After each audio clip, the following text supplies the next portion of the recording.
on copying other creators. Maybe copying content is just so fun that he literally cannot stop.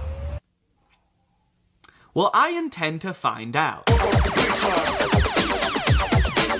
On day one, I followed Brent on TikTok and YouTube, turned on his notifications, and as luck would have it, on the very first day, he posted a TikTok. Oh wow, this is a nice car. Thank you. G-Wagon, AMG. Here, hop in. My ex had one of these, but I think it was fake. Fake? So fake? What do you mean by fake? Well, his is really high up. It was kind of easier to get into this one. Did it by chance say 4x4 anywhere? No, but there was a math problem here, 4 times 4 squared, but he doesn't like math. So basically the premise of the video is that his girlfriend's ex had a nicer G-Wagon than him, but it's so nice that she thought it was a fake G-Wagon because it had all these weird branding details. Brent swooping in once again with one of the most classic, relatable scenarios known to man. It's no wonder this thing has 40,000 likes. I have not only seen this type of video before, I think I've actually seen Brent make this video before. My ex had a fake Ferrari. Okay, if you search when her ex had a fake car, there's like a million videos with this same premise. Her ex having a fake Lambo, her ex having a fake BMW. So it's interesting because there is this fine line between copying a video and participating in a trend. This video has been remade so many different times by so many different people, it's actually hard for me to even find the original. So at this point, it kind of is a trend. Well, recreating this one's gonna be a little bit tricky because I don't have a G-Wagon. And also, I can't rent cars from Turo anymore because I got banned after my Cybertruck review. That's real. I'm not allowed to rent cars on Turo anymore because I think I made fun of the Cybertruck too bad. So I'm gonna have to come up with a bit of a workaround for this. So I recruited Eddie, who happened to be in town, to be the voice behind the camera, and away we went. You ready to film a TikTok, Eddie? I love it. I love making TikToks. I love posting to social media. I love making Instagram Reels. I wanted to be as true to Brent's original TikTok as possible, but due to circumstances, we did have to make some compromises. Like, Eddie couldn't really pretend to be my girlfriend, so he was just my friend, whose other friend has a nicer car, and instead of a G-Wagon, I used Laura's Audi. But overall, I think we pretty much crushed it. We even added in a sort of twist ending, and bada bing. Yo, what's up, brother? You ready to go? Wait, English or Spanish? No, I'm just kidding. Just put the fries in the bag, bro. A level 10 yacht. Yo, I'm gonna rizz her up. No, don't. Are you living done or just from Ohio? Chad, am I cooked? Never mind, sorry. What's up, brother? Oh, dude, look, a level 10 baddie. You think I have a chance? That's why I'm the Rizzler. That's why I'm wanted for murder. Skibbity, toilet, Riz, grimace shake.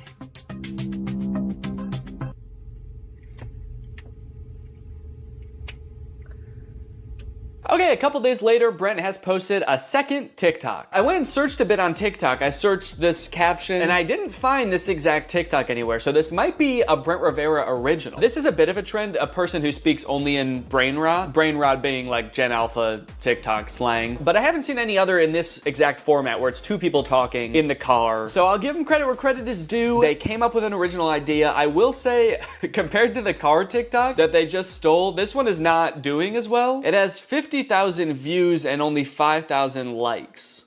I was not thrilled to replicate this one. It was a little bit tough to get through. Not that the TikTok's like that bad. I actually thought that this dude Dom did a pretty good job. His delivery on some of the lines is pretty funny, like when he says, "Chat, am I cooked?" after trying to hit on a girl. Chat, am I cooked? I thought that was kind of funny. It didn't feel like a video I would make, so it just felt very unnatural to me. But anyway, let's go ahead and post it. So if Brent took inspiration from a different TikTok, it probably had like millions of likes. And then if Brent's ripoff of that got 5,000. Alright, just wanted to give you an update on the TikTok so far. After posting 2 TikToks, it does seem like people are starting to catch on that I might be copying Brent. Is Danny doing the same videos as Brent Rivera? So, you caught me. Yes, I am. So 2 videos in and people are already figuring out that I'm just copying Brent. So that just goes to show that if you want to copy other creators online, it's not gonna take very long for people to start noticing that you're doing that. I guess people were like, well, the first one could have just been a coincidence, but once you do it twice, then then it's a pattern. And third time is a charm. Once I do this one more time, people will be charmed by my videos. Another interesting note is the TikToks are doing really well. The first one almost has 2 million views, the second one 2.3 million, and I think they both have more likes even than Brent's TikTok. This one has 300,000, the second one has 500,000, and Brent's TikTok, oh wait. Oh, did Brent? Oh, okay, Brent deleted his TikTok. I guess it wasn't getting enough likes. That's crazy. He just deleted it because it wasn't doing well enough. That's actually pretty surprising though that it didn't do well because mine did great. Mine has 500,000 likes. I don't know, Brent, I would post it again, honestly. This one's crushing. So now that I've posted 2 TikToks and Brent has posted 2 TikToks, but he's deleted one of them, it's kind of like I'm more Brent than even he is.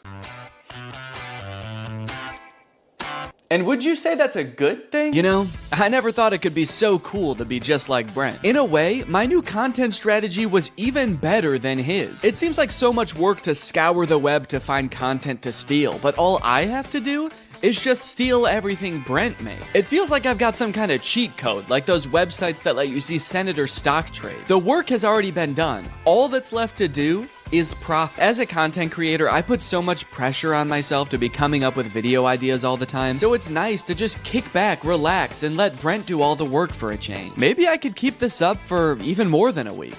Maybe I could do a month, even a year.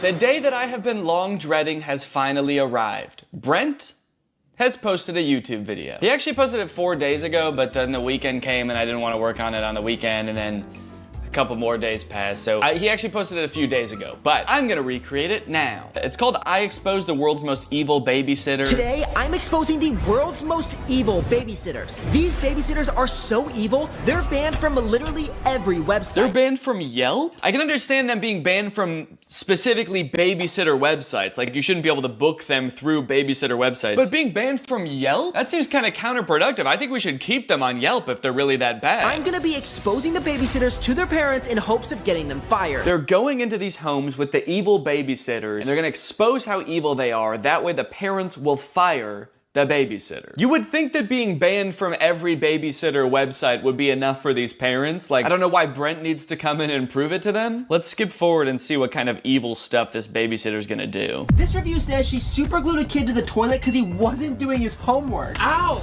Well, that's a crappy situation. Oh, that's kind of a crappy situation.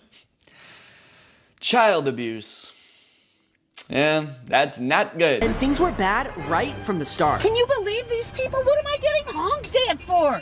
A-hole! I like that this evil babysitter is just an elderly woman that doesn't drive well. She's evil! You know, just watching her, she knows damn well how to drive. She's just doing this on purpose. And then a lot of the video seems like Brent and his friends pulling pranks on these babysitters. So they may be evil, but you know, Brent is kind of fighting fire with fire. 2 wrongs doesn't make a right, Brent.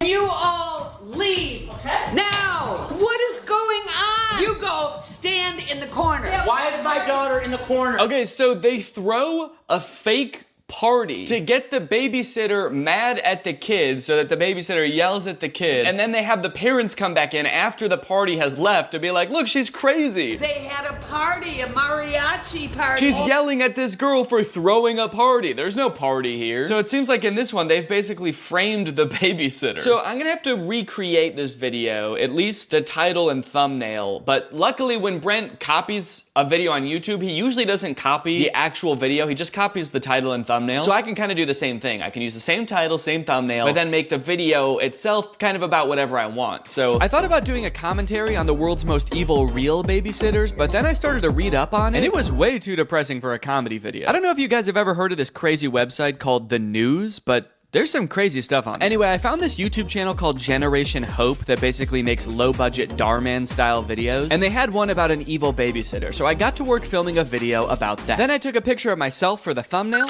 and uploaded it to my second. That night I couldn't sleep. I couldn't help thinking about something I'd said earlier that day. 2 wrongs doesn't make a right, Brent.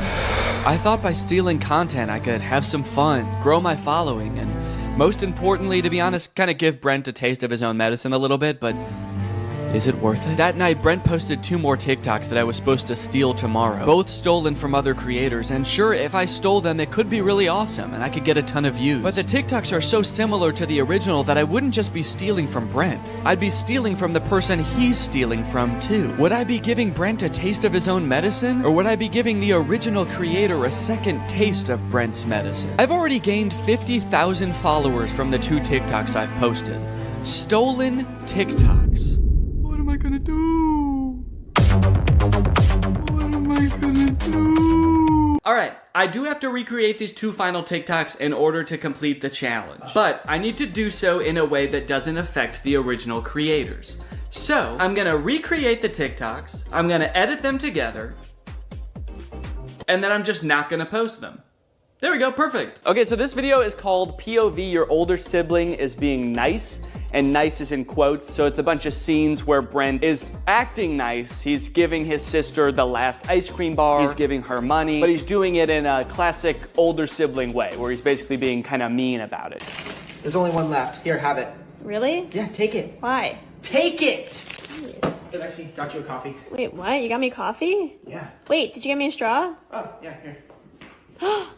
This one's yours. Wait, how much was it? No, keep it. Here. Lexi, keep it. Here. Keep it! So we're gonna film that here today. I got Jake here, he's gonna help me film it. Jake, say that you're gonna help me film it. I'm gonna help him film it. Okay. I just had to check to make sure. Oh, there's the last one. Here, you can have it. Really? Take it. Why? Take it! Wait, why? You got me coffee? Yeah. Did you get me a straw? Yeah, right here. Oh my god. No, this is your food. Oh, how much was it? Here. Oh, keep it. No, here. Keep it! Here. Keep it! Keep it! Ah!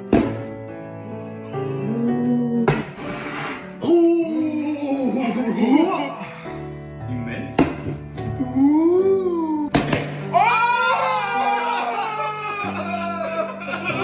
All right. That's it. A week's worth of Brent Rivera content in the bag. And you know what? I feel really good about posting those videos. I got to have my fun. I got to steal some content, make a couple videos that I knew full well if I ever did decide to post them would go so freaking viral. In fact, I had so much fun that I'm gonna keep doing it.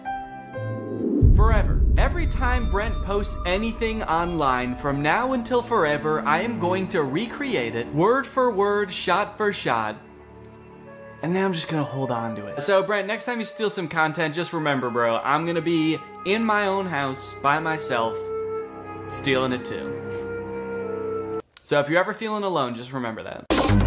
Brent, if you're watching this and you somehow made it this far into the video, I could understand seeing all these people criticize you and having the mentality that these people are just haters, these people are just jealous. But look, man, I don't hate you. I understand you're just making videos on the internet. It probably doesn't seem like the biggest deal in the world to copy other people. Do I think you're an irredeemable person or even like the most evil person on YouTube? No, of course not. Do I think that you frequently make shady decisions to further your career? Yeah. We're both successful creators and we've both been doing this for long enough that we should be driving forces of creativity on this platform, or at the very least not using other smaller creators as rungs on a ladder to advance your own career. Maybe you don't particularly care about getting respect from other creators and literally the only thing that you're prioritizing is your bottom line. Or maybe you feel like you're making a difference in the lives of the kids who watch your videos, and so in your mind that justifies being able to do whatever to get to that position. From watching your videos, I do get the sense that you have a good time making them. I feel like if I was you, my favorite part of the job would be like getting on camera with your friends and goofing around. You probably like the parts of your job where you're coming up with funny ideas of what to do in your sketches. And I honestly would have no problem with your content if you just focused on doing that. I can tell you from experience, and I know a lot of other YouTubers feel the same way, that the more you try to exploit the algorithm or trick the system into gaining followers, like this game of copying other popular ideas, the more soul-sucking and draining this job becomes. So if you're in it because you like goofing around or you like making an impact on kids' lives, focus on that. That's awesome. I saw that TikTok someone made about you recently that you responded to, saying that your job is like their nightmare job, making content that's relatable to middle schoolers or high schoolers. And you responded with a bunch of TikToks basically saying that, you know, you make an impact on a lot of kids' lives. It did seem like a little bit like you were using the sick kids in those videos to like kind of really drive that point home. It felt a little bit weird to me. But I do disagree with the original TikTok in that I don't think that making content for young people has to be inherently this you know, shady pursuit. As long as it's actually for kids, which I also think that you've kind of missed the mark on sometimes, and you're not blatantly plagiarizing other people, I don't think there's any problem with that. And I would have so much respect for you if you just like owned that. Having the mentality that it's okay to steal content from other people because you're making such an impact on other people's lives feels to me more like you're patting yourself on the back rather than really trying to make an effort to be like a good creative force in these kids' lives. So look, dude, I think that there's room for you for an awesome path forward. Are you gonna be the guy who stole content from other people and tricked the algorithm and used other creators as pawns all the way to the top? Or are you gonna be the guy that pursued what he loves? Anyways, guys, that's pretty much it. Thank you for watching. After making this video and watching all of that stolen content, I feel like I wanna go like a whole week without watching any content. So thanks for watching. Bye-bye. What's up, Greg, and welcome back to another episode of Please Stop Trying to Give Birth at Disneyland. Please. Did you guys know about this? I just found out this is a thing. Women are trying to give birth at Disneyland in order to get a free lifetime pass. Don't do that. As I'm sure you guys are aware, because Disney is such a huge company with so many adoring fans and you know, people love going to Disneyland, there are a ton of like urban legends and lore surrounding the Disney parks. You guys may have heard of some of the more outlandish ones, like there's one that like Walt Disney's head is like frozen and buried somewhere at Disneyland or something, or like it's like Buzz Lightyear's head on the Toy Story ride or something like that. But today I wanted to sort of dive into some of the urban legends surrounding the Disney parks. Mostly the strange things that Disney adults do at the Disney parks. Although some of these things are so weird that I hesitate to call these people Disney adults, some of these things are a little extreme. Kind of feel like I should call them something else. These people are like Disney extremists or something, I don't know. The first one, like I said, women flock to Disneyland to give birth and get a lifetime free ticket, which is such a bad idea on its face. Like, please give birth in a hospital, give birth where there are like medical professionals around and not like a chipmunk. And the worst part of it is obviously this perk is an urban myth and does not exist. This is not a real thing. Laboring women have shown up at Disneyland in the hope that their bub will be born there and get a lifetime free ticket. But guess what? That perk is an urban myth and does not exist. Important to note, this article is Australian. That's why they're calling the baby bub. They're talking about a baby there. They're not talking about like a bottle of champagne or something. I'm going to Disneyland and giving birth to that bubbly dude, which is also what I call having a fart. I just gave birth to a bubbly. As a veteran of the pregnancy game, I know for sure that the journey to motherhood, okay, that's a weird way to say I've given birth before, or just that I am a mom. As a veteran to the pregnancy game. So you have kids, right? Me? Yep, yeah, that's right. I've done 3 tours of pregnancy. I've seen shit you cannot imagine. The pain, the screaming. Yeah, I've heard childbirth can be pretty tough. The innocent lives lost. Oh. What? The airstrikes. So many civilian casualties. Are we still talking about giving birth? Yes. Laboring women are racing to Disneyland's gates in hopes that if their baby is born there, they will secure their child a lifetime pass. Okay, so the article goes on to describe that there are people that have given birth at Disneyland before, and people have tried to replicate it and give birth at Disneyland, and they've gotten caught, and it hasn't gone well. I do feel like the article is over-exaggerating, though, saying that laboring women are racing to Disneyland's gates. Like, pregnant women have, like, the baby already coming out and they're shoving it back in, like running into Disneyland. There's just like a crowd of angry mothers-to-be banging on the gates in front of Disneyland. Let us in! We must release our spawn! Like making a break to the Pirates of the Caribbean ride to do a water birth. I just feel like they're exaggerating a little bit. I don't know if I would characterize it quite like that. So you're probably wondering how this rumor started. Like, did Disney ever at one point give a lifetime pass to someone whose baby was born at Disneyland? Well, I will let this TikTok explain that. Today in Disney history, the very first Disneyland baby was born. Rosa Salcedo gave birth to a 6-pound,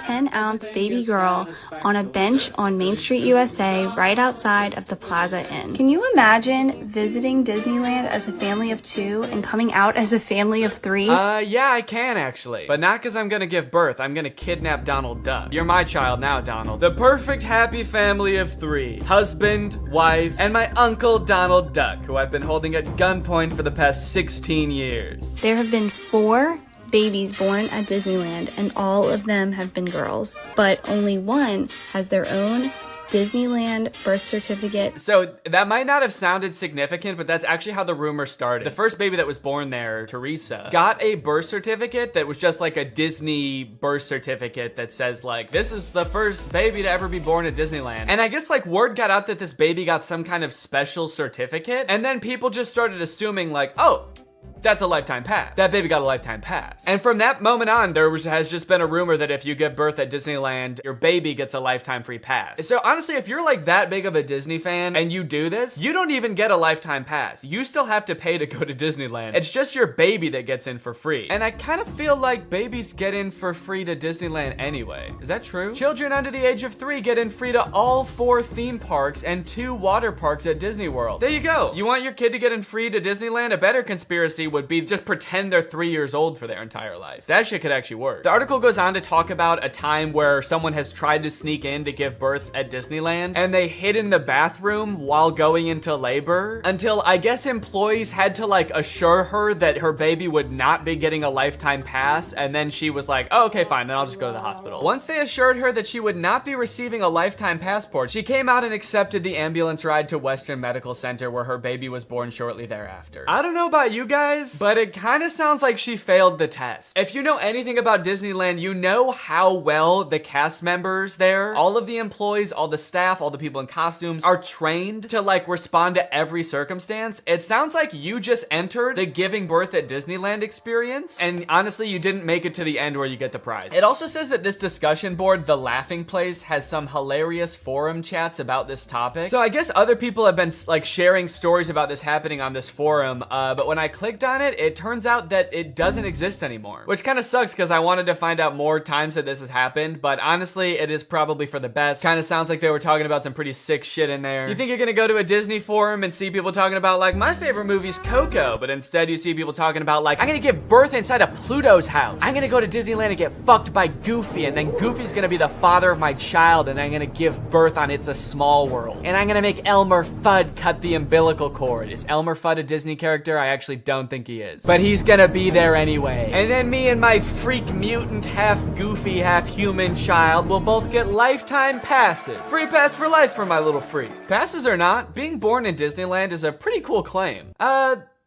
Yeah, I mean, I guess so. The way this is written, it kind of makes it sound like, so you might not get a free pass, but I don't know, it's worth a shot. You might want to do it anyway, just for shits. I've actually found a little bit of discussion about this on TikTok as well. Quick question, what's stopping me from giving birth in Disney World? Like in the Magic Kingdom, on a ride, in the Epcot ball? I think this TikTok in particular is a joke, but the comments under this TikTok are actually very interesting. I went into labor at Disney. They were not cool about it. And people like responded asking her to elaborate, and she goes on to detail her experience going into labor at Disney. And from her experience, it kind of sounds like the second anybody starts going into labor at Disney now because of this conspiracy, the entire staff immediately flips and like makes it their top priority to get you out of the park and like to a hospital to give birth. And I guess that sometimes they can be so rushed trying to get you out of the park that it comes off as rude, but obviously they're just like concerned for your health. They also don't want this rumor escalating of like people giving birth getting a free pass. And also it's just like people in sweaty mascot costumes trying to not deliver a baby because that's not their job. So sometimes I guess it comes off as rude. But the funny thing is, from this woman's entire explanation, it sounds like she didn't even know that this urban legend was a thing. So in her head, I guess she just like broke some unspoken rule at Disneyland that she had no idea about and made the entire staff of the happiest place on earth turn on her in an instant, which is so funny to me. Hello there, what can I get for you? Yeah, can I just get a medium root beer, please? Oh,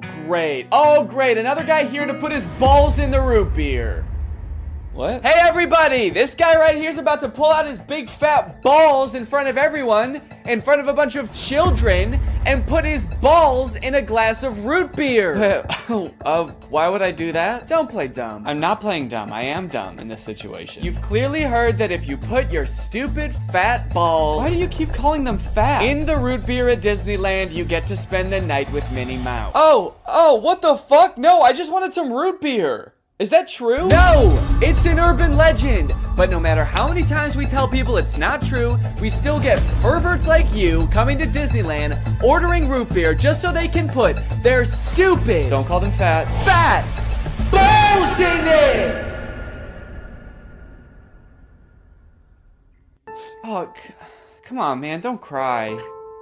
I already am. Why do you still sell root beer if this keeps happening? Because if you shit in the root beer, you actually do get a free fast pass for Space Mountain. Okay, I don't want to put my balls in root beer, and I definitely don't want to shit in the root beer, okay? I legitimately just want to drink some root beer. Oh. Sorry, my bad, man. I didn't know. Okay, well, that's literally what I asked for, so here you go. Ah, what the fuck is that? It's Walt Disney's head. You said the secret code, so here's his head. No, root beer. What? I wanted root beer. I wanted to drink root beer. So no head? No. Overall, pretty disappointing that anyone actually believed this in the first place. In what world would Disney want to foster an environment where mothers are coming into their park, their theme park, to try to give birth? Especially if they're not like billing it back to the person that gave birth and being like, okay, here's your hospital bill, and because it's Disney, it was $1 million. Now, by now, it should be no surprise to you that there are some people in this world that want to spend every waking moment of their lives at Disneyland, especially their most precious moments in life, which is why you can also get married at Disneyland. Let's take a look at some of the craziest places you can get married at Disney World. Starting at $12,000, you can get married at the Haunted Mansion in Disney World. But just like expecting mothers trying to sneak into the bathroom to pop out a quick person, couples are of course also trying to cheat the system and avoid paying to have their wedding at Disney. So they'll just like sneak in with like themselves, maybe a couple family members and an officiant, and just like have the wedding in like a somewhat secluded area of the park. Here we have an article that details a San Diego couple sharing their secret Disneyland wedding story. Not many people can say they secretly got married in Disneyland's Sleeping Beauty Castle. 2 years ago, Gabriel and Andrea had been saving up for their dream wedding at Disneyland. However, when they began looking for wedding options at the park, the couple said that the cheapest option was $12,000. Instead, they decided to spend their life savings on a house. Great move, honestly. No complaints so far. That's a very wise choice. So Gabriel and Andrea decided to have a secret wedding at Disneyland. The couple gathered Gabriel's oldest daughter, an ordained minister, a witness, and packed their bags, heading for Disneyland for what they called a guerrilla-style wedding. Now, I don't know much about weddings. I've only had one, but I do know that you don't generally want to have them guerrilla-style. Like when we were planning our wedding, that word almost never came up, I don't think. Just imagining them describing their wedding afterwards, like, yeah, it was so romantic. We hid in the bushes for 8 hours in the hot Florida sun, wearing camo paint, waiting for the crowds to die down. You know, just sort of waiting out the crowds and the gunshots, the airstrikes. Airstrikes? Then we popped out and I said, I do. Happiest day of my life. Here's my favorite picture of the big day. Now buckle up, because this next urban legend is about to get nasty. Quite literally, this is disgusting. Like I said, the most devoted Disney fans would probably spend forever at Disney if they could, but maybe they can. For years and years, the Haunted Mansion has been the home to an endless supply of Disney myths and legends. But the attraction's most prevalent and persistent rumor is that guests regularly spread the remains of their friends and family inside the ride. This can't be true though, right? It is 100% true. Yes, that is right, and I don't want to bash anybody's final wishes. I know that that's a very personal thing, but spreading human remains in a public place that people are like walking around and touching? Please don't do that. Or you know what, I should say, you know, because I feel bad for people who are just trying to honor their dead relatives' wishes or whatever. If you're alive still and you're watching this video and that's gonna be in your will, please take it out. Don't make people do that on your behalf. Honestly, I am a little relieved that people are sticking to like spreading ashes at least, because there are a lot of different ways to dispose of a body. It was actually my grandpa's greatest wish to be laid to rest at Disney. Oh, that's sweet. You're gonna scatter his ashes around at the park? Not exactly. The Haunted Mansion probably has so much human ashes in it, it's not even funny, said one Disneyland custodian. Blah! That is the nastiest thing. Oh my God. Don't do that. Do not do that. Please. People scatter their loved ones' ashes in the Disney parks monthly. Can you imagine just like being on a ride and the person next to you is dumping out ashes? Disney employees are literally aware of this too. They have to follow special protocols every time this happens. The custodians are used to identifying and vacuuming up these ashes. I don't know why I was surprised to hear they vacuum them up. Of course they do. It's a literal human corpse, basically. Of course they get rid of it. The people who are like requesting this happen to their bodies must know this, right? They must know that some custodian that does not willingly work in like a morgue or something is going to have to take care of that. This sounds awful for everyone. If you're the custodian, you have to vacuum it up, but if you're the person that just lost someone you care about, you have to know that they're just gonna vacuum it up. They might even make you watch. They have you come identify all the places that you scattered the remains, and then they just like make eye contact with you while they're vacuuming it up. This is going in the garbage now. We're gonna throw this in the garbage now. Say bye-bye. So when you're laying them to rest in the happiest place on earth, you're actually condemning them to forever in the suckiest place in the world. Yes, that is a very funny joke. And people will put them anywhere too. Like flower beds, bushes, the lawn at Magic Kingdom, outside the park gates. Outside the park gates? They'll put this shit anywhere too, you know, outside the park gates, on the highway on the way home, the McDonald's across the street, Universal Studios, shit anywhere. It doesn't really matter. I feel so bad for the employees that have to deal with this, honestly. That would be so scary. Honestly, even as a patron, you know, I honestly like going to Disneyland every once in a while. I think it's pretty fun. But next time I go, I am going to be terrified that I'm like touching human remains at all times. Especially now knowing that they put them everywhere. I'm gonna be eating a turkey leg and wondering like, is this actually some guy's leg? They're most frequently dispersed around the Haunted Mansion, which is kind of perfect if you ask me. Okay, this girl's actually a little bit too into it. But now this whole ashes thing, which is not really an urban legend, is actually true, has actually spawned urban legends out of it, as you can see here. Have you heard of the legend of the crying boy at the Haunted Mansion in Disneyland? The story goes a mother spread her son's ashes without permission from Disneyland, and you can see him crying as you're exiting the ride. Spooky. I wonder why he's crying. Maybe because his ashes are in a vacuum. Maybe because he was a little boy and his mom spread his ashes in the scariest ride at Disneyland. The mom was like, yeah, my son used to love this ride. Every time we would get on it, he would be screaming and crying and shaking because he was so happy and excited. So I decided this is the perfect place for him to spend the rest of eternity. In a rundown castle of pure terror. It's what my darling little boy would have wanted. All in all, it seems to me that Disney, this giant corporation that owns like every media property known to man, has their grubby little fingers wrapped around people a little bit too tightly. It's like you already have every movie and TV show. Do you really need people like begging to spend their entire lives at your theme park also? But even still, with people spreading their loved ones' ashes at Disney, people trying to give birth at Disney just to get free tickets, Disney is still trying their best to immerse you in their parks as much as possible to make you never want to leave. Recently, Disney opened up the Galactic Star Cruiser Hotel, which is a Star Wars hotel and experience. I think it's like a 2 or 3 day long experience where you are like in this hotel. There's like a story that you have to follow about shit going on around you. It seems very immersive, and to a pretty big Star Wars fan, honestly, it sounds pretty cool. But it is also $5,000, and instead of windows, your room has a screen that just shows a video of outer space playing. So, you know, just keep that in mind that you might go insane while you're in this place. With no concept of night or day, you just have to adhere to the Star Wars pre-approved activities. There's like stormtroopers patrolling the halls at all times. It's kind of like they wanted to build a Star Wars hotel, but they built a prison instead. I read through some of the Google reviews for this hotel. It's only been open for a little bit, so there's not that much to go off of. And honestly, there are a lot of 5-star reviews of people who seemingly really enjoyed it. I did think that this review was really funny. This person gave it a 1 out of 5, and they said, thought the experience was fun, but not worth the price. There are too many missions to keep track of, and you are always missing something. It kind of seems like they got like too immersed in the story and like started to believe that they really needed to complete these missions. This sounds more like the review of a disgruntled employee that like works on a spaceship. There are too many fucking missions, man. There's too much shit to do. The hyperdrive is gonna fail, and I need to fix that. Not to mention the First Order's breathing down my fucking neck, trying to get me to give away the location of my comrade. This place is fucking stressful. I think my favorite thing I've seen come out of this Star Wars hotel is this apparently now deleted ad for the experience that says, strike unlikely alliances in your very own Star Wars story. Apparently when you come in, you can decide if you want to be like on the good side or the bad side. So this, holy shit, this place is metal, dude. This goes hard. It's crazy to me that you actually can choose to be on the side of like the evil intergalactic fascists, basically. You and your preteen daughter can don First Order uniforms and betray one of your favorite characters' trusts, Chewbacca, giving away his location and leading the First Order directly to him, who will take him away to be tortured and then eventually executed. It might be a little too immersive. It might be. We're gonna start hearing people come back and you're gonna be like, how was your trip? You went to the Star Wars hotel, right? And they'll be like, the guilt over my actions will haunt me forever. But I did what I had to do. It was honestly fucking sick. I loved it. And honestly, like, if someone offered to bring me there for free, would I go?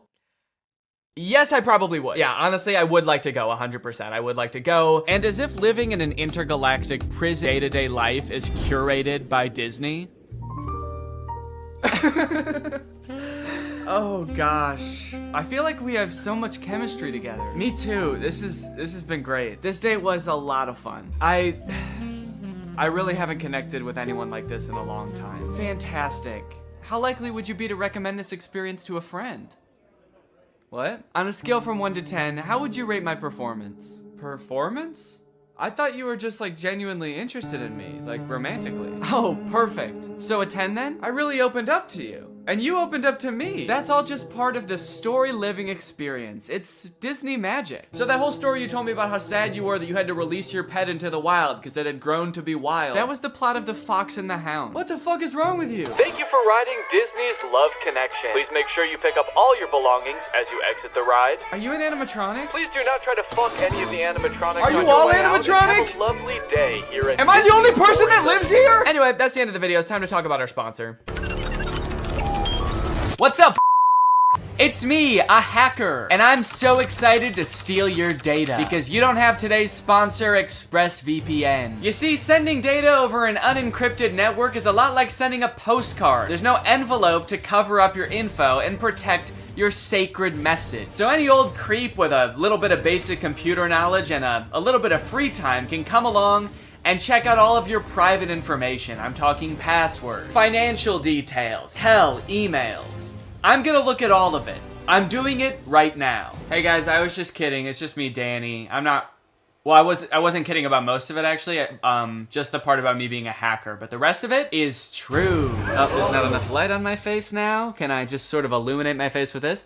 Luckily, today's sponsor, ExpressVPN, is here to help. Because ExpressVPN encrypts all of your network data with their best-in-class encryption. It would literally take a hacker using a supercomputer billions of years to crack this encryption. ExpressVPN has the fastest speeds out there. They've got 24/7 customer support, and ExpressVPN is extremely easy to use. You can fire it up and get connected with just one click. I've got ExpressVPN on every device that can have it, just to have a little bit of extra peace of mind when I'm out and about, especially on public Wi-Fi. So if you want to find out how you can get 3 months of ExpressVPN for free, then head on over to the link in the description. That's expressvpn.com/Danny Gonzalez. That's expressvpn.com/Danny Gonzalez. Thank you, ExpressVPN, so much for keeping us safe, but also sponsoring this video. Thank you to you guys for checking out ExpressVPN. When you click on the link, it really helps to support my channel, so thank you for that. All right, thank you guys for watching this video. I hope you enjoyed it. If you're new here and you're not subscribed yet, make sure you subscribe and turn on my notifications to join Greg. Greg is what I call my army here on YouTube. We are a ruthless army whose violence and terror knows no bounds. Please subscribe and turn on my notifications to join, and I will see you next time. Bye-bye. Hey guys, real quick, I have new merch, and also there's a big sale going on in my merch store right now until December 1st, and 4 random orders during the sale are going to receive one of the physical drawings that I did in the fake AI video. So if you want to check out the new merch or get some discounted merch, then head on over to DannyGonzalez.store, and now here's the video. Fashion changes fast, like really fast. Looking at this picture of myself wearing a V-neck and cargo shorts feels like looking into an old photograph from the 1910s, where like everybody in it is dead now. But believe it or not, this picture was only taken 2 weeks ago. That's how fast fashion trends change. Remember that weird t-shirt I was wearing at the beginning of this intro? I've already thrown it into a landfill. That's how fast fashion trends change. Styles change so quickly over the years, it feels impossible to predict what is going to be popular next year, let alone like 30 years from now in say 2050, which is scary to me because by then I'm gonna be old, I'm gonna be falling out of style, but luckily some experts think they've already figured it out. I found a few articles claiming to predict what the fashion of the future will look like. And if I can just buy all that stuff now, then I can become the ideal man of the future today. So my goal is to go through each of these 3 articles and craft one outfit based on what each one predicts. That way I can cover all my bases no matter what the future looks like. And then we can decide together which future we would most like to live in. Okay, this is an article on a website called Dream Zone, and it's called 2050, the fashion of the future. Adaptable wearable technology. Most of us will live close to the printing house or have a 3D printer at home. Huh? What is this about everybody living close to the printing house? Like Kinko's? I do mess with the idea of 3D printed clothing though, that's kind of sick. The idea that everything you own can fit perfectly because it's like 3D printed, custom to your body, is kind of cool. Socks will recycle themselves. Wearing for a few days and discarding will become a thing of the past. I don't do that currently. Wearing for a few days and then discarding? We don't do that. That's something that you do. You made that up. Fashion trends will not get banned. but it will be made from paper so that everything which is old can be dropped off to domestic recycling. So what I'm getting from this article, 3D printed clothes and recyclable clothes. When I Googled 3D printed clothes, I came across this company called Zellerfield that makes 3D printed shoes specifically designed for your exact feet using scans of your dogs that you send them. They have a bunch of different models of shoe. This one's got a face on it. Actually, it's got 2 faces on it. It's got one on the front and one on the back. Voldemort-ass shoe. Incredible feel. Fused 3D lattice with no stitching, glue, or weak points. That actually is kind of cool. So there's no stitching. It's just all assembled basically together. It's all one solid piece. Kind of like a Croc.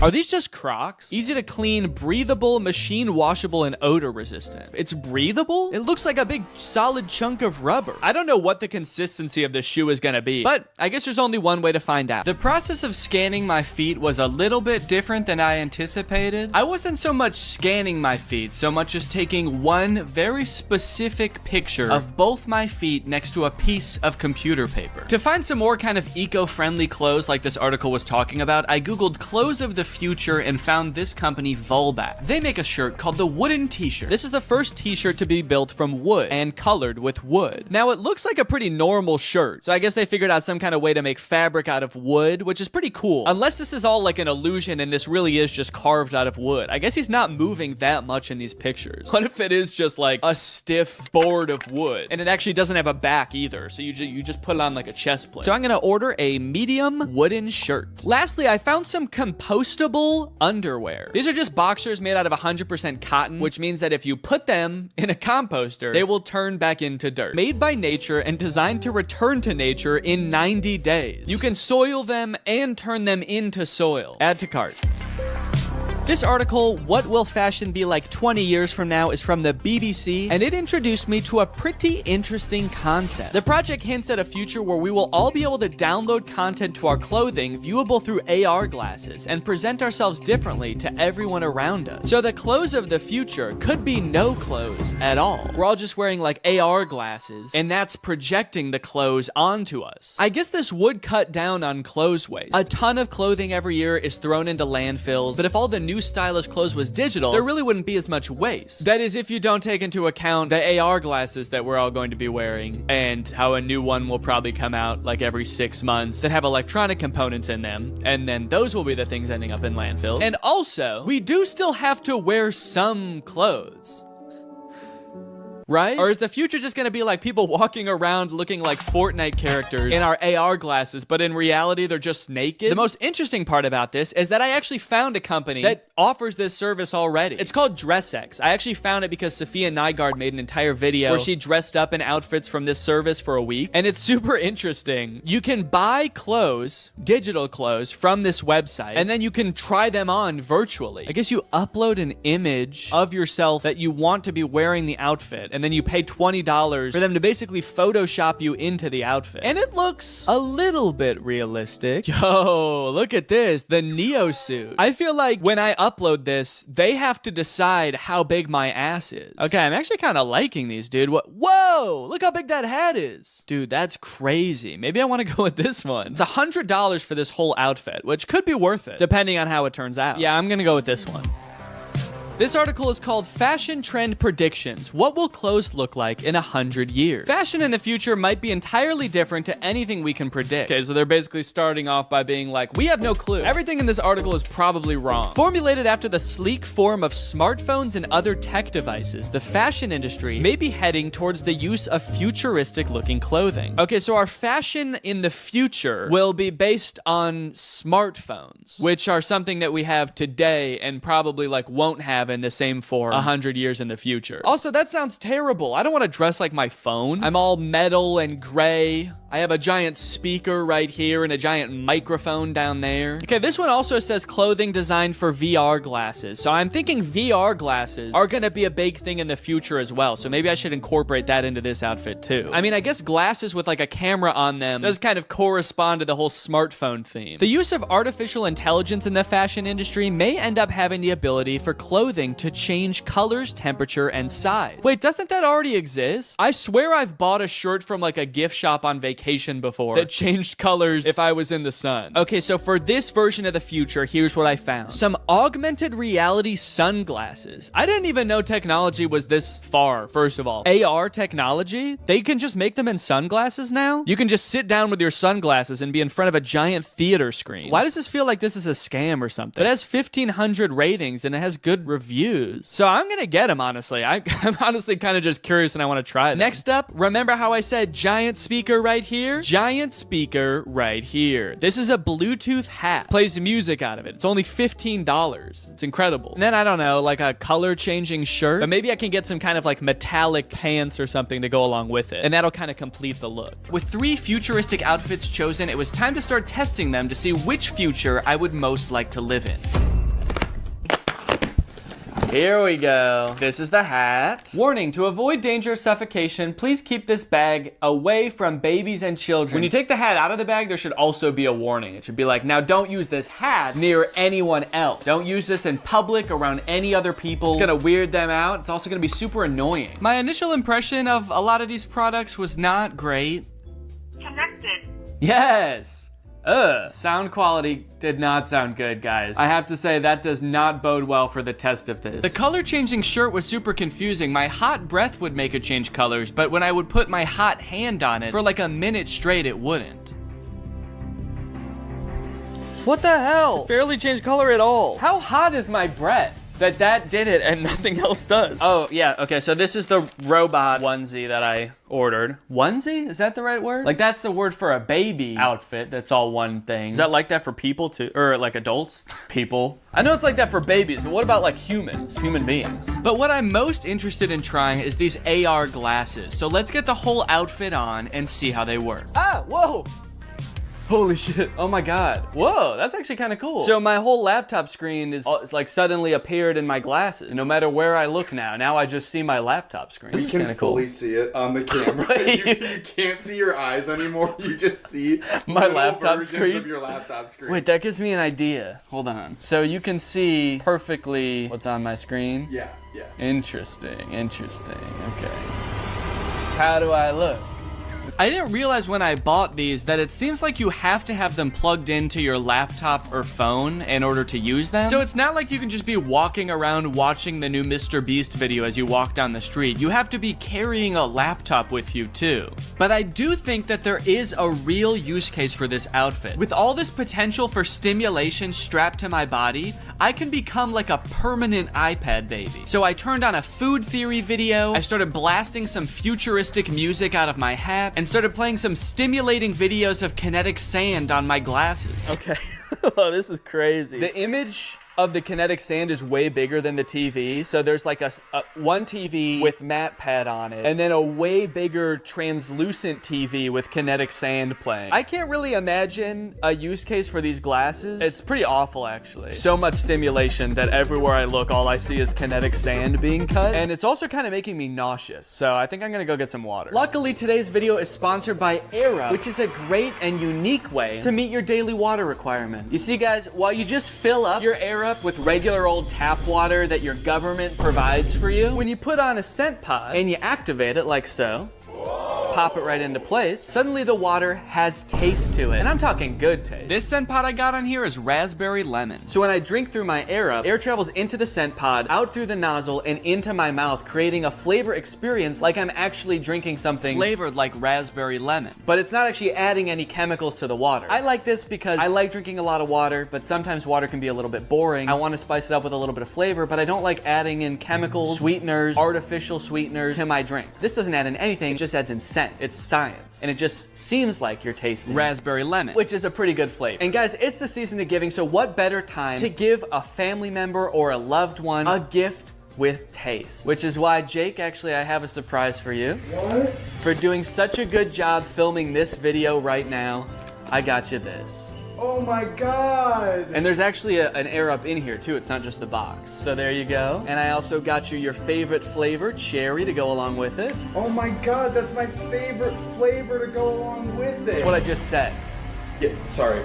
Arup is a great gift for anyone who likes to drink water, which is everybody because you need water to survive. And from November 20th to the 27th, you can save up to 40% on all orders. That's because they've got Black Friday and Cyber Monday deals going on right now, and it is their biggest sale ever. So if you want to check it out and get a family or friend or a loved one a gift with taste this year, click the link in the description, get up to 40% off on all orders. And now,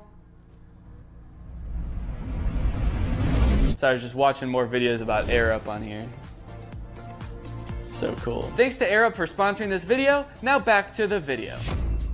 For the virtual outfit, before I even purchase it, I have to take the picture that I want them to Photoshop me in, because that's part of the checkout process, is uploading that picture. So that's what I'm gonna do right now. Now the outfit is so kind of edgy and dangerous looking that I gotta pick a cool location for it. So that's why I'm out and about. I have to find a cool location for it. The big issue with that is that the top is like a mesh top, which would usually be worn with nothing underneath, so that you could kind of see, you know, my belly button, my nipples, whatever. But if I'm looking for a cool location, that's gonna be a public location, and if I'm in public, I'm not gonna be walking around taking pictures with my shirt off. Filming in public is already embarrassing enough. I don't need to take my shirt off. But look, I'm wearing like kind of a skin-colored shirt. Maybe they can just Photoshop my shirt off anyway and give me like rock hard abs. That would be sick. So I'm just gonna take a picture and send it to them and see what they do. I'm just wearing regular clothes. I'm wearing jeans and a t-shirt and shoes, and so I'm just gonna try to find like an edgy location to take a picture of myself. Well, I took a little walk and I looked around and I found this. A skate park. Also the smallest bleachers I've ever seen to watch people at the skate park. Guess they're not anticipating like a ton of spectators at this skate park. It's actually kind of sad. Yeah, only 4 people are gonna be watching you at a time here, man. All right, don't get too excited. So I think this is about as edgy as it gets, really. I think I can kind of be leaned up against the fence here, contemplating my life. The description on the website also said that this outfit is supposed to represent like a post-apocalyptic Nordic archipelago or something. An archipelago is like a cluster of islands, and I don't know if anything quite exemplifies a dystopian archipelago quite like a skate park. So let's take this picture. There's also people on the roof behind me. I hope they're not watching me film this. Are they watching me? It took me a little bit to figure out exactly what kind of person wears this outfit, but after a few pictures, I think I figured it out. And once I got the picture I desired, I sent it to DressX, and within 2 business days, I had my finished photo. Okay, let's go ahead and see this photo. This link looks unusual. Are you sure you trust the link before you open it? What do you mean unusual? Seems like a pretty normal link to me. Do you think Google Chrome can see the photo? You're not gonna want to open this picture, dude. The picture in this link looks very unusual. Okay, very, very interesting. I like it. I like it a lot. This is... Wow. Yeah, I mean, it looks like I'm wearing the outfit. I'll give them that. I like that they left my Apple Watch on. And my shirt. This has got to be the dorkiest anyone's ever looked in this outfit. I sent the picture to Laura. I was worried she was going to say it looked super fake and also would hate the outfit. But it turns out she loves it. Eventually, I'm going to post this picture on Instagram to see what everybody thinks. But before I do that, I have to get pictures of the other outfits too. So without further ado, here's the next outfit. All right, well, it's been a month since the last part of the video that you just watched. Our son arrived about 2 weeks early, so I had a little bit less time to film this video than I thought. Whoops! So yeah, I'm a dad now. I've been taking the past month off of social media and just like taking a break from filming and stuff, just to hang out and get to know the little guy. He's awesome. He's very chill so far. Does a lot of sleeping, does a lot of pooping. And all in all, it's probably been the best month of my life. This has been fantastic. It's been amazing. Everybody's healthy. Everybody's doing great. The delivery went great. About as good as you could ask for, honestly. But being that I am a dad now, I do kind of have to reevaluate my content, you know? I have a son to raise. Do I really care about becoming like the trendiest man 30 years from now? My son's gonna be 30 years old in 2050. Okay? Or something like that. I don't know. Somewhere around there. Or do I really want to be worried about keeping up with the hottest trends of the future? Yes. Of course I do. Even more so now. This child is a very cool child. And you can bet he's gonna have cool friends with even cooler dads. You know they're gonna be showing up to birthday parties in the hottest 3D printed shoes and the stiffest wooden t-shirts, all right? So if I don't get ahead of the curve now, I'm gonna be a laughingstock amongst this boy's friends and their dads. Which is why I've got this one last outfit here before me, and I think this is really gonna be the one that takes the cake. So I unboxed the biodegradable boxers. Oh yeah, these will fit just fine. I unboxed the wooden t-shirt. First impressions? It does not feel like a shirt. Even my dog's natural instincts are like, ooh, that's a stick. Must fetch shirt. And I unboxed the 3D printed shoes and this hat. Whoa. Okay, they also sent me a hat. This very cool hat. Buy my shoes on Zellerfield.com. Hey, wait a minute. I didn't send them pictures of my head. How did they know how big my head is? Wow, dude. Okay, look at this. Wowee, man. These shoes impressed me from the moment I took them out of the box. They are breathable. Yeah, I can. That's actually kind of crazy. Wait, how does that work? And they fit pretty well. At first. Huh, well. My toe ends about here, so there's like this much space at the end of the shoe, but I actually think that that is kind of how you want shoes to be, because you don't want your toe rubbing up against the front of the shoe, so okay. Why do I look like old-timey in this shoe? With this long sock and my pants ending there. I look like a pilgrim or something. For whatever reason, the left one is a little bit more uncomfortable. Let me stand up and just, yeah, I can definitely still feel that a little bit. You know what? No, I think these are too big. I actually think they are too big in the toes. I feel like I've got a lot of extra space there. But I wouldn't know the full extent of it until I put the full outfit on to test. The very first thing I noticed is that when I put this shirt on, it was like weirdly cold. Like usually when you put clothes on, it warms you up right away. But the shirt has like a weird cooling effect to it. And it's like, it just feels cold on my body. Does it feel cold to the touch to you?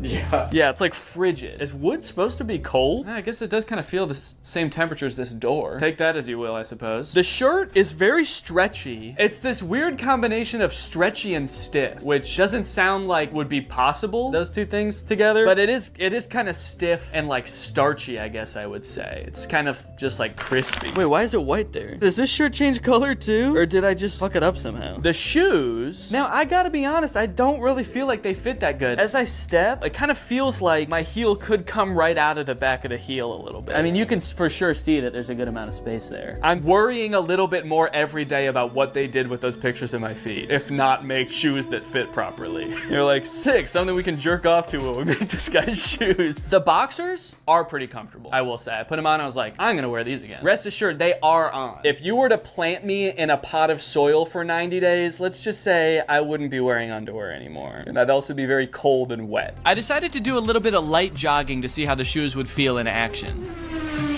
Oh no, these have really bad grip. Let me try on sidewalk real quick.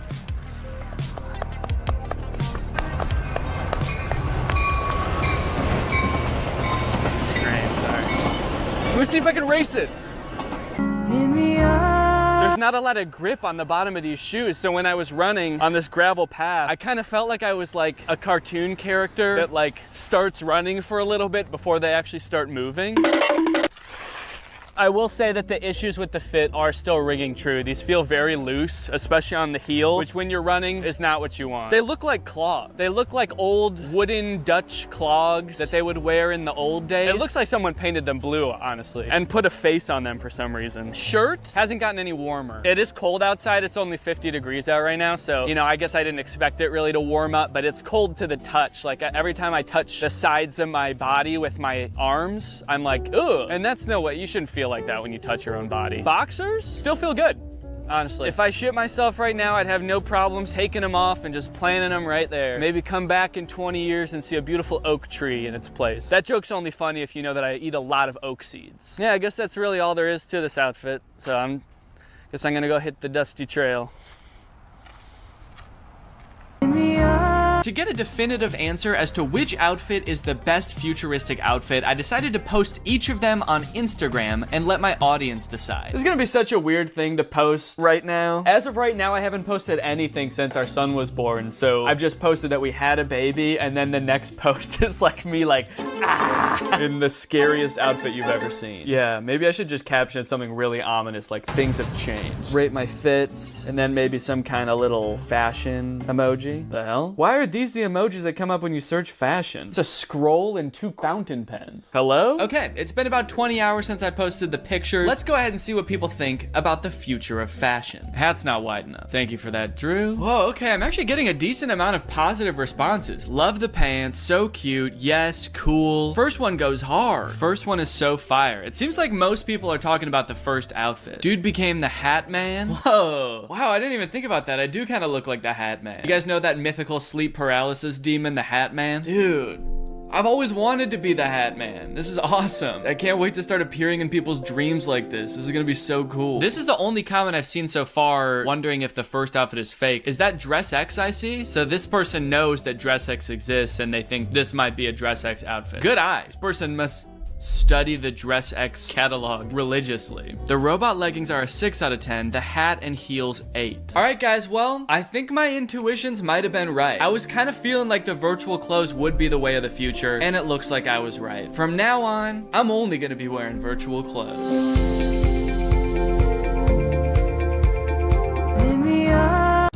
This house is a disaster. Toys everywhere. Dirty dishes in the sink.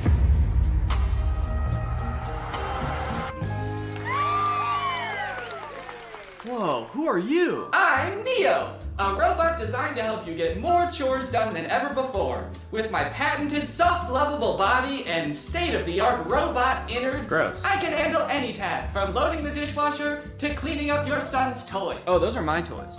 Oh! I'm so glad you're here. Finally, a fully automated robo-maid. Oh, well, technically I'm not fully automated. Let's get started right now. You said it. Here I go!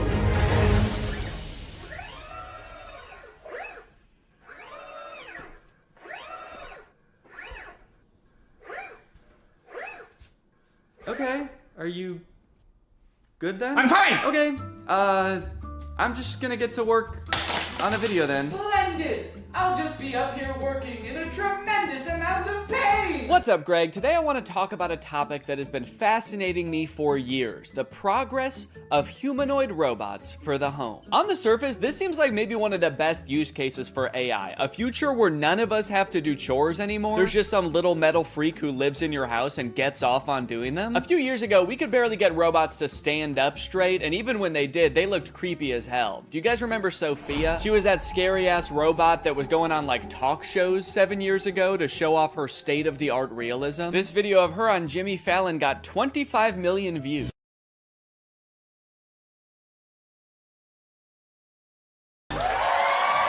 I think she thought they were gonna kiss, dude. Look at her hands reaching up to his face. She's like, kiss me, Jimmy. Kiss me like you did backstage. Jimmy's like, guys, I think your robot's acting weird. She's saying crazy stuff. Fuck me, Jimmy. Every popular video that Sophia was in was from like 6 or 7 years ago, so I'm not really sure what she's up to now. This is the last video that was posted to her YouTube channel. It was 5 months ago. Sophia, you know me, right? I'm your father. You know what I can't wait for? Is this the first time you've talked with a robot? I hope this isn't too weird. We're going to have to break you to rebuild you. And I need your help. Okay, so she's not doing well at all, I guess. That was terrifying, man. I was like, hey, we haven't heard from her for like 6 years. And the last video that she posted, this guy is like, I'm your daddy. Remember me? I'm gonna have to kill you. But things have moved pretty quickly in the robot realm the past couple years. This company 1X just recently announced that it has developed the world's first humanoid robot that you can buy to go in your home. His name is Neo, and they've been working on him for some time. This first announcement video is from like a year ago. The robot picks up a bag and hands it to someone and poses with a person for a picture. So this is just an announcement that they had like started working on this robot, so they only have like 3 seconds worth of footage. Just the robot handing her a bag and then posing for a picture. Kind of seems like maybe the robot only functions for 3 seconds at a time before it like, I don't know, gains sentience and tries to destroy. The clothing may be an effort to cover up what 1X says is a, quote, muscle-like anatomy. Oh, gross, dude. Don't show us a picture of its dick when you say the phrase muscle-like anatomy. Does this thing have a penis? Also, they said that this thing has a 7.5 mile-an-hour max speed. That's like an 8-minute mile. Why would this thing need to run that fast if it's just doing chores in your house? You forget your bag at home and you look out your rearview mirror and this robot is just sprinting down the road chasing you. Your bag, 214. forgot your bag. Okay, here's some little demos of Neo doing stuff like putting away the dishes, handing this woman eggs that were already within arm's reach of her. Now, you might be looking at this cord and thinking, oh, that's kind of lame. Does this thing need to be plugged in the whole time? But don't worry, this is just a leash to make sure he can't attack this woman. Now, it's interesting that this robot is like in a tracksuit. He's kind of swagged out with a sweater. Not exactly the Jetsons-esque metal robot we were all picturing in our childhood. It is nice and cozy, but like, what happens when this thing gets wet? What if he spills egg on himself? If you have this thing doing chores in a household with children for more than like a week, it's gonna smell like shit. And I guess you could just take off its sweater to wash it, but then you're gonna see this thing's dick, and I really don't wanna see that. Okay, but those were just the early beta videos. This is the official announcement that you can pre-order Neo. Now, this came out 3 days ago as of recording this. And look at this, now Neo has a much improved look. Instead of that black face visor, they gave him the creepy black eyes the parents have in Coraline.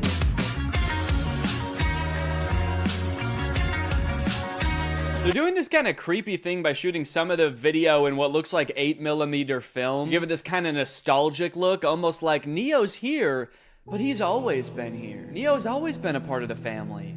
Just invite him home. Invite him in your bed. They're making clothes for Neo. This whole ad does kind of read like they want Neo to also be your friend. Yeah, no thanks. I don't want to buy a fancy Roomba that wants to be my friend. What's next? You want me to hang out with my broom? No chance.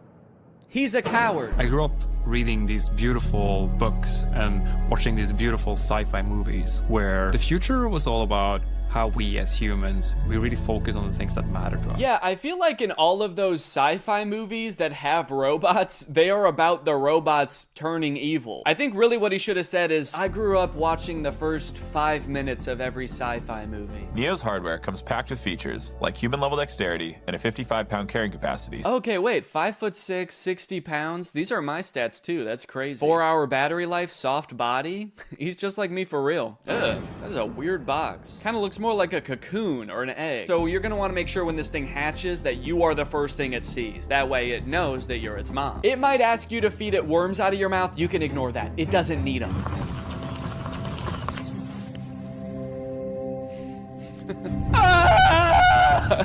That's just its startup sound. Don't worry, it's not in any pain. Hey, I'm Neo. I'm here to help around the house. What's your name? Harry.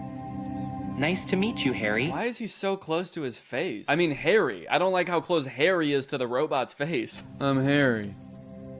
And you're gonna be hugging me for the next 9 hours. Dude, I do not like how this guy is sizing this robot up. 5'6", soft body.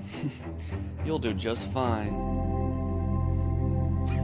He's just like, don't play games with me. Neo doesn't like games. If there are any chores that your Neo hasn't learned how to do autonomously, you can use expert mode to have an expert from 1X supervise the session and provide corrective intervention to help Neo complete any task. Oh, okay, great. So sometimes my autonomous robot won't be autonomous and there's just going to be a stranger controlling a robot in my house? Neo is fully capable of doing regular chores, but sometimes when you're not home, an expert may take over to go through your underwear drawer or spend hours staring at the same photo of you and your children. Oh, actually, that reminds me, I should probably check what my Neo's doing. Damn. It can suggest what to cook based on what you have in the fridge, remember your progress while teaching you a new language, and even give you interior design advice. It cuts to Neo in the living room like, human skin on this wall, human skin on that wall, human skin everywhere. Honestly though, I feel like if you ask it for product recommendations for anything, there's like a huge opportunity for companies to use this as an advertisement basically. You're just quietly reading and he pops up behind you and is like, I noticed you haven't been shopping at Walmart as much lately. The aesthetic in here is whack as fuck. Let's go buy a new rug at Walmart now. Hey Neil, can you take this cup to the sink for me? Wow, I like that he does everything with his head down with a forlorn demeanor. As Neo does more chores, he will become, of course, more efficient, but also more resentful of you and your family. What's up? I'm Dale, and I work at 1X as a remote operator for the Neo robots. Mostly, I step in when Neo's asked to do something he hasn't been trained to do yet. So that would include things like wrapping presents or hanging pictures? Oh, Neo! It's scrubbing time! Yeah, just like a wide variety of stuff. Right now, I mostly just work for one guy. He's constantly asking Neo to do things that the developers never would have possibly imagined. Neo, cheer for me. Like you want me to clap? Root for me, Neo, now! Okay, alright, yeah, here goes. I'm gonna go to bed. Now that Neo's doing all his chores, it must be awesome to see how he spends his newfound free time, right? No, not really. I just bought another Neo. Kill him. I think he might be evil. You mean before he got Neo, his life was stressing him out? No, I just mean to his core, he's an evil man. It's as if winter's icy chill has, I don't know, turned his heart to stone. Okay, so he's like a villain from a movie? He's always making evil plans. You know what? That's a great idea. 1 second. Neo, do you know how to make nuclear bombs?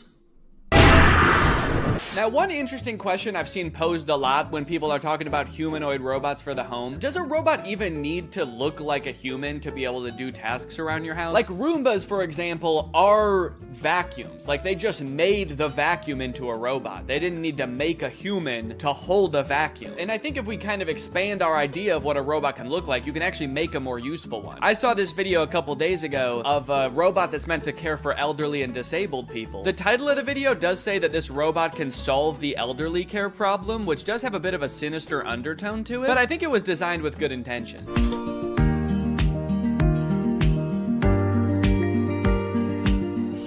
Now, this whole ad is in Chinese, I think, and there's not like any link to buy it in the description. I even tried Googling this thing and I couldn't figure out what it is or if it exists in real life yet. So I don't know if this is something you can pre-order or if it just sort of shows up at your grandparents' house when they reach a certain age, just sort of creeps through the door like Nosferatu. But it's kind of interesting. It has more functionality than a humanoid robot. He's got, you know, creepy little claws for touching your grandma. And he's got a little seat in back so he can kind of double as a wheelchair too. This whole ad again is in Chinese, so I'm not exactly sure what he's saying to her here. I really hope he's not being like, shut up, you old bag, get in the fucking chair. So look at that, she can sit on him, she can use his little hand to like move him around like a joystick, and I think it says that this thing can top out at like 80 miles per hour. Me personally, however, I'm gonna make it my life's mission to make sure that my children never find out that this exists. Boys, if you are watching this, this is officially my will now. Do not send me to live with this thing. Oh no, robot! What did you do? You translated here and the robot's being like, I didn't do shit! It wasn't me! Now he's either calling the police or like his other robot friend to make an alibi. And then this part I think is just in heaven. So I don't know, it's a pretty cool idea. I'm all for robots that can help take care of people, give people mobility they didn't have before. It is a little disconcerting that in this video, there's not a single other human taking care of this woman. Like maybe this thing could be part of her care team, but kind of makes it seem like her entire social circle has been replaced by this guy. So not only are humanoid robots taking over things that people generally don't want to do, like folding your laundry and hanging out with Jimmy Fallon, they are also going head to head with each other and humans in sports. Recently, humanoid robots were allowed to compete in the Beijing Half Marathon. It went about as well as you could expect. I like how in America, we're really taking like baby steps with the robots. We're like, okay, maybe this one's ready to come in your home. We're trying to teach it how to pick up a bag. Meanwhile, in China, they're like, fuck it, let's put them in a race. Let's make them chase these humans. Put a little pep in their step. This one in particular is really concerning.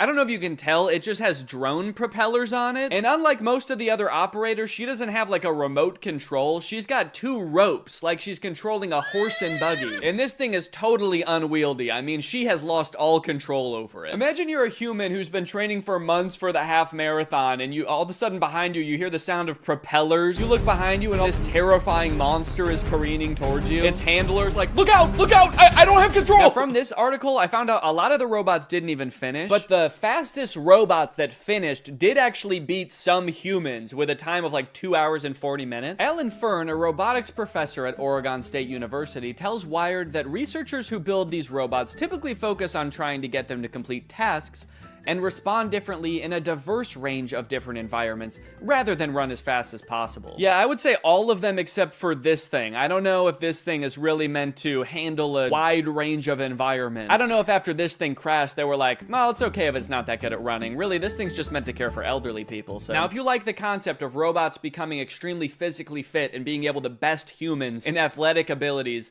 then let me introduce you to the Robot Games. This again is in China. They hosted the world's first humanoid humanoid robot game. They've got events like running. He's actually not competing right now. He was trying to escape, but they've got soccer, boxing. I think they're gonna add more events in the future, like hunting humans for sport. The competition featured 500 humanoid robots from 280 teams representing 16 different countries. Yo, wait, what is that guy? Dude, I like this little freak. Who is this? He's just got regular shoes on. Not even like running shoes. He's just wearing Vans. To some of the best robot fails of the whole competition. Like this robot that did not seem to want to take a time out and let the other robots play. Oh my god. Robots could sometimes stand up on their own. Then I think they're dragging this one off the field so they can shoot it in the head, put it down. That measured robots' ability to do work like cleaning and manufacturing. Sorry, that is not a humanoid robot. That thing does not look like a human at all. Show me the designer that built that. Does he look like that? Now the event has moved to an even bigger stage with knockouts at least as devastating. So you know what's concerning about this? These robots very effectively fighting each other. It kind of seems like we're still a ways away from robots being able to effectively help you in your home. But we have robots that'll kick your ass today. Unitree is the company that makes a lot of the robots that were doing really well in the robot games. And they post a lot of videos on their YouTube channel of their robots doing the most insane acrobatics and violence, quite frankly.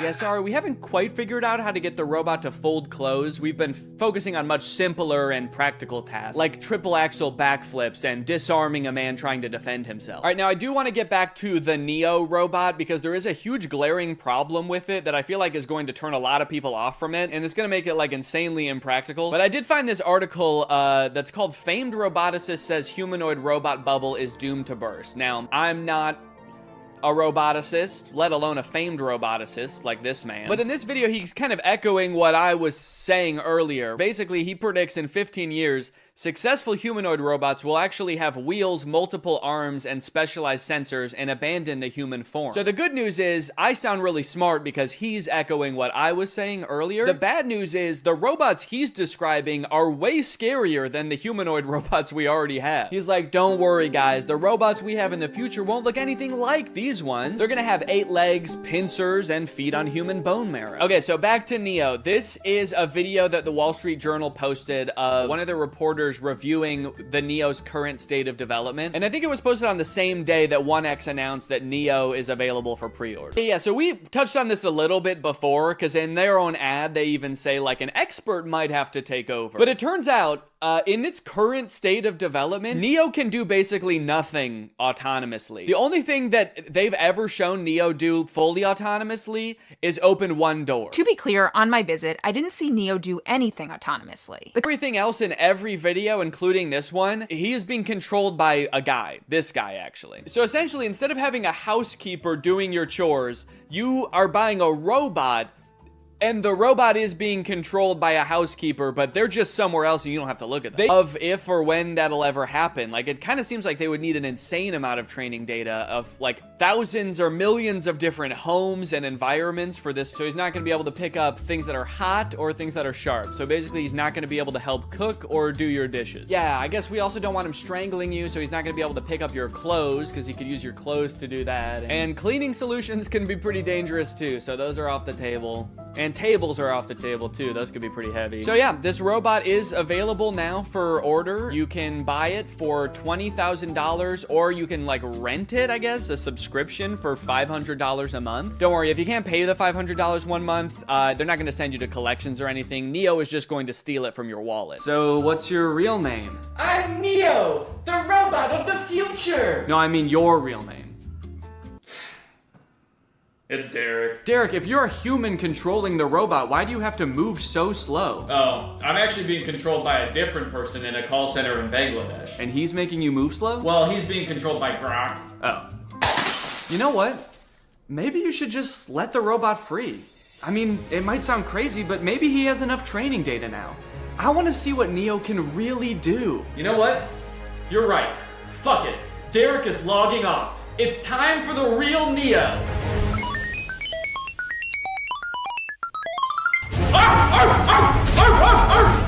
What the fuck? A dog? Why would you be a dog? Danny, this is Derek. I just realized he's been training off videos of your dog. He thinks he's a dog! Mail's here. Hope you don't mind, your upstairs window was open. Oh no! Oh!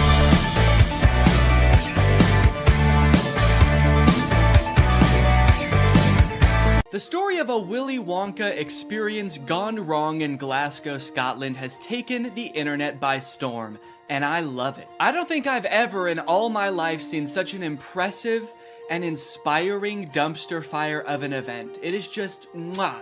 It is just perfect. This event, which was supposed to give kids the chance to experience Willy Wonka's chocolate factory, was so bad, it prompted parents to call the police to get justice for the horrors they had witnessed. Police were called to an immersive Willy Wonka experience after families showed up to an empty warehouse. The event reportedly charged $40 per entry, that's per person by the way, advertised with AI art, and said it would be a journey filled with wondrous creations and enchanting surprises at every turn. And oh, what enchanting surprises they found. Kids were all dressed up and crying, waiting for what they thought was going to be a magical experience. Yeah, that's the surprise. No magic here, just sadness. The surprise was them crying. If they called the police, that's how you know it was bad. Because they didn't even do that in the actual Charlie and the Chocolate Factory, and kids were dying in that movie. And honestly, it does look like it was terrifying.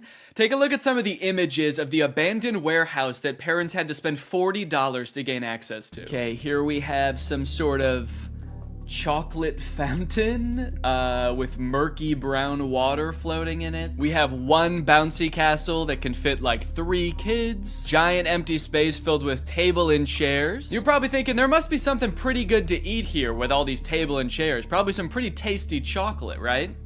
No, there was no chocolate at this event. These photos look like a crime scene, dude. These look like Willy Wonka had to flee the country after the FDA found fentanyl in his chocolate. So he has to post up in an abandoned factory to keep the business going while the feds are after him. You got this lovely scene. I think that the size of the warehouse really screwed them over, honestly. If it was a smaller room, it wouldn't look so empty. There would still be nothing to do there, but it wouldn't look so sad. In a way, seeing this photography light in front of this like $2 Candyland backdrop makes me feel kind of sad for the people who put on this event. Like, oh, you really thought people were gonna want to take pictures in front of this shit? Of course not. No. If 2 parents brought 2 kids to this event, it would cost $160, and you're getting this. I think I get why they called the police, honestly, dude. If I was promised some kind of fun Willy Wonka experience for the kids and then showed up to this foggy warehouse, I would think I was about to be murdered in some kind of Willy Wonka-themed Saw movie. And if that's not enough, wait until you see the nightmarish characters they had running around this place. So this is one of the most famous pictures to come out of the whole ordeal. This is an Oompa Loompa, obviously. A lot of people are focusing on the facial expression she's making in this picture. She looks exasperated. And honestly, I don't blame her. This has to be like the worst acting gig she's ever had. As far as I know, this actor wasn't putting on the event. She was just hired to be there. She's probably dealing with crying children, pissed off parents. Also, I'm pretty sure canonically the Oompa Loompas are enslaved by Willy Wonka, so the facial expression makes sense in that context too. What I'm actually more concerned with is everything else going on in this photo. Why is there so much smoke? I'm not super familiar with the process of making chocolate, but I'm 100% sure there should not be that much smoke happening. No wonder she's making that face, dude. She's high as hell. And I love all the mismatched chemistry gear she's got strewn about the table. Beakers, vials, this mysterious elixir locked up in a little glass box. A quill? Oompa Loompas take notes like wizards from the 1300s? I didn't know that. All right, now the other 2 characters that were at this thing, I gotta introduce you to at the same time because they're both in the same video clip. So let me introduce you to Willy Wonka and the Unknown. What is that? It's the unknown. Man, what the hell? Dude, fuck everything else. I would call the police based off of that. Who is that demon? Surprising twists and turns was right in the advertisement. I would not expect to take my kids to a Willy Wonka experience and have them be accosted by a shadow figure. I can tell you that right now. It's terrifying that Willy Wonka says, "What is that?" when he sees it. What is that? Like, dude, this is your chocolate factory. You don't even know what that is? We are so fucked. Here's a different clip of some other kids experiencing the unknown. As the soup flavor full of scary face. Oh my God. Stare the great unknown. Wonderful. I love your fantastic. Yeah, that's the correct reaction to seeing the unknown. What is that? Wonka says it, this kid says it, I'm saying it. Also, I love that baby's reaction. That was like a primal instinct to make that sound. Humans have evolved for millions of years to make that sound when they see the unknown. According to some reports that I've read from the event, the unknown is supposed to be an evil chocolate maker who hides in the walls and scares little children. Is he a part of the actual Wonka story? No. Was it advertised that there would be a child-scaring monster at this event? No. But speaking of the advertising for the event, one of the most insane parts of this whole story is that this company that made this event, House of Illuminati, apparently used exclusively AI-generated images to advertise this event. Surprisingly, the website is still up, so you can go and check it out for yourself. Welcome to Willy's Chocolate Experience. Dive into the whimsical of Willy's Chocolate Experience! Exclamation point, comma. So you've got images like this, which at first look like some kind of fun candy land, but then the closer you look, it doesn't really make any sense. Like, what the fuck is this thing? Is that supposed to be a bunny? Who the hell is that? I don't like the looks of these things. But then you get images like this advertising the Twilight Tunnel, which are so clearly AI generated, it makes you wonder if the whole event was being run by an AI. Because how could a human not notice that there are so many typos in all of these images? You got dim tight, depractions, ungurrival, featuring dodjection and swide. Then you've got ensuring entertainment, which of course includes catgagatting, carchy tons, and a passidice of sweet teats. And on top of the website being seemingly designed by AI, apparently all of the actors' lines were too, which we know thanks to this video posted by the actor who played Willy Wonka. I'm going to be poking a little bit of fun at the event, but I wanted to say before I start that I feel for anyone who bought tickets to this, people who are expecting a magical chocolate experience. People who are unfortunately captured by the unknown, we hope you are found soon. So the first red flag for me was when I was cast as Willy Wonka. Anyone who looks at me and thinks Willy Wonka and not Oompa Loompa is out of their mind. I give off major Oompa Loompa energy. I got cast as the part on the Thursday, and was told that I needed to learn the script for the Friday. So I said, no problem, send it over. The script was 15 pages, monologue, pretty much, of AI-generated gibberish. You know what I'm kind of curious about? If the script was AI-generated, where did the unknown come from? Did the event organizers just ask ChatGPT to generate a script about Willy Wonka's chocolate factory and it just threw that shit in? Cause that's terrifying. ChatGPT was like, planning an event for kids, huh? I know just the thing to add. Don't worry, I'm great with kids. So I'll give you one of the lines from the script. I'm not going to do the Willy Wonka voice because I think I've embarrassed myself enough. But one of my favorite lines was, there is a man who lives here. His name is not known. So we call him the Unknown. The Unknown is an evil chocolate maker who lives in the walls. What? We were told on the experience to hand out a jelly bean, one jelly bean per child, and a quarter of a cup of Tesco's own brand lemonade. One jelly bean? All that smoke the Oompa Loompa had to endure and she was just back there cranking out one jelly bean? Maybe the unknown was introduced as some way to canonically explain why there was no chocolate at the event. Sorry kids, there's no chocolate here today. An evil chocolate maker showed up and he shot the Oompa Loompas.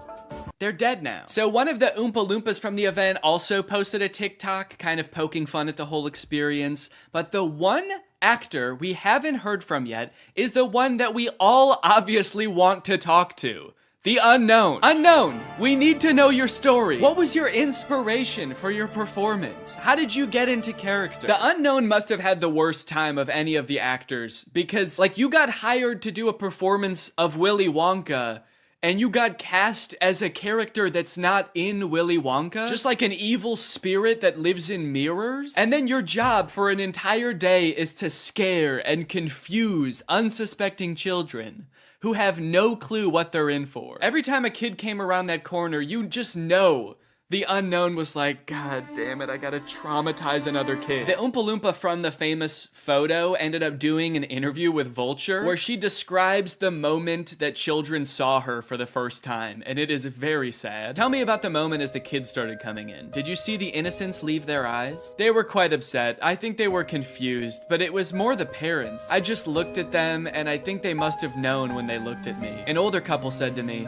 I really, really hope you get paid well for this. This sounds like she's describing people witnessing the wreckage of a tsunami or something. It's crazy. Each individual person that laid eyes on her had to take a second to mourn. When you say walk through, how long are we talking here to walk through this event? I'm telling you, this would have taken about 2 minutes. I've never experienced anything like this in my life. Dude, honestly, that's kind of smart because like 2 minutes isn't even long enough to process like the first stages of grief. You're getting these people in and out before they can even realize they got scammed. You know, they don't even know what the fuck just happened. After the police were called, people started getting refunded, the story blew up. The director of the company who put on this event did eventually apologize. I'm really shocked that the event had fallen short of the expectations of people on paper. Yeah, dude, on paper the event was awesome. No chocolate, abandoned warehouse, smoky Oompa, just like the movie. There was every intention to hold the event from the pictures. Despite not being the best light, hopefully you'll be able to see the system works. And so we've been reading up on it, and the reverse supply chain is not making me super optimistic. How do free returns go from like me returning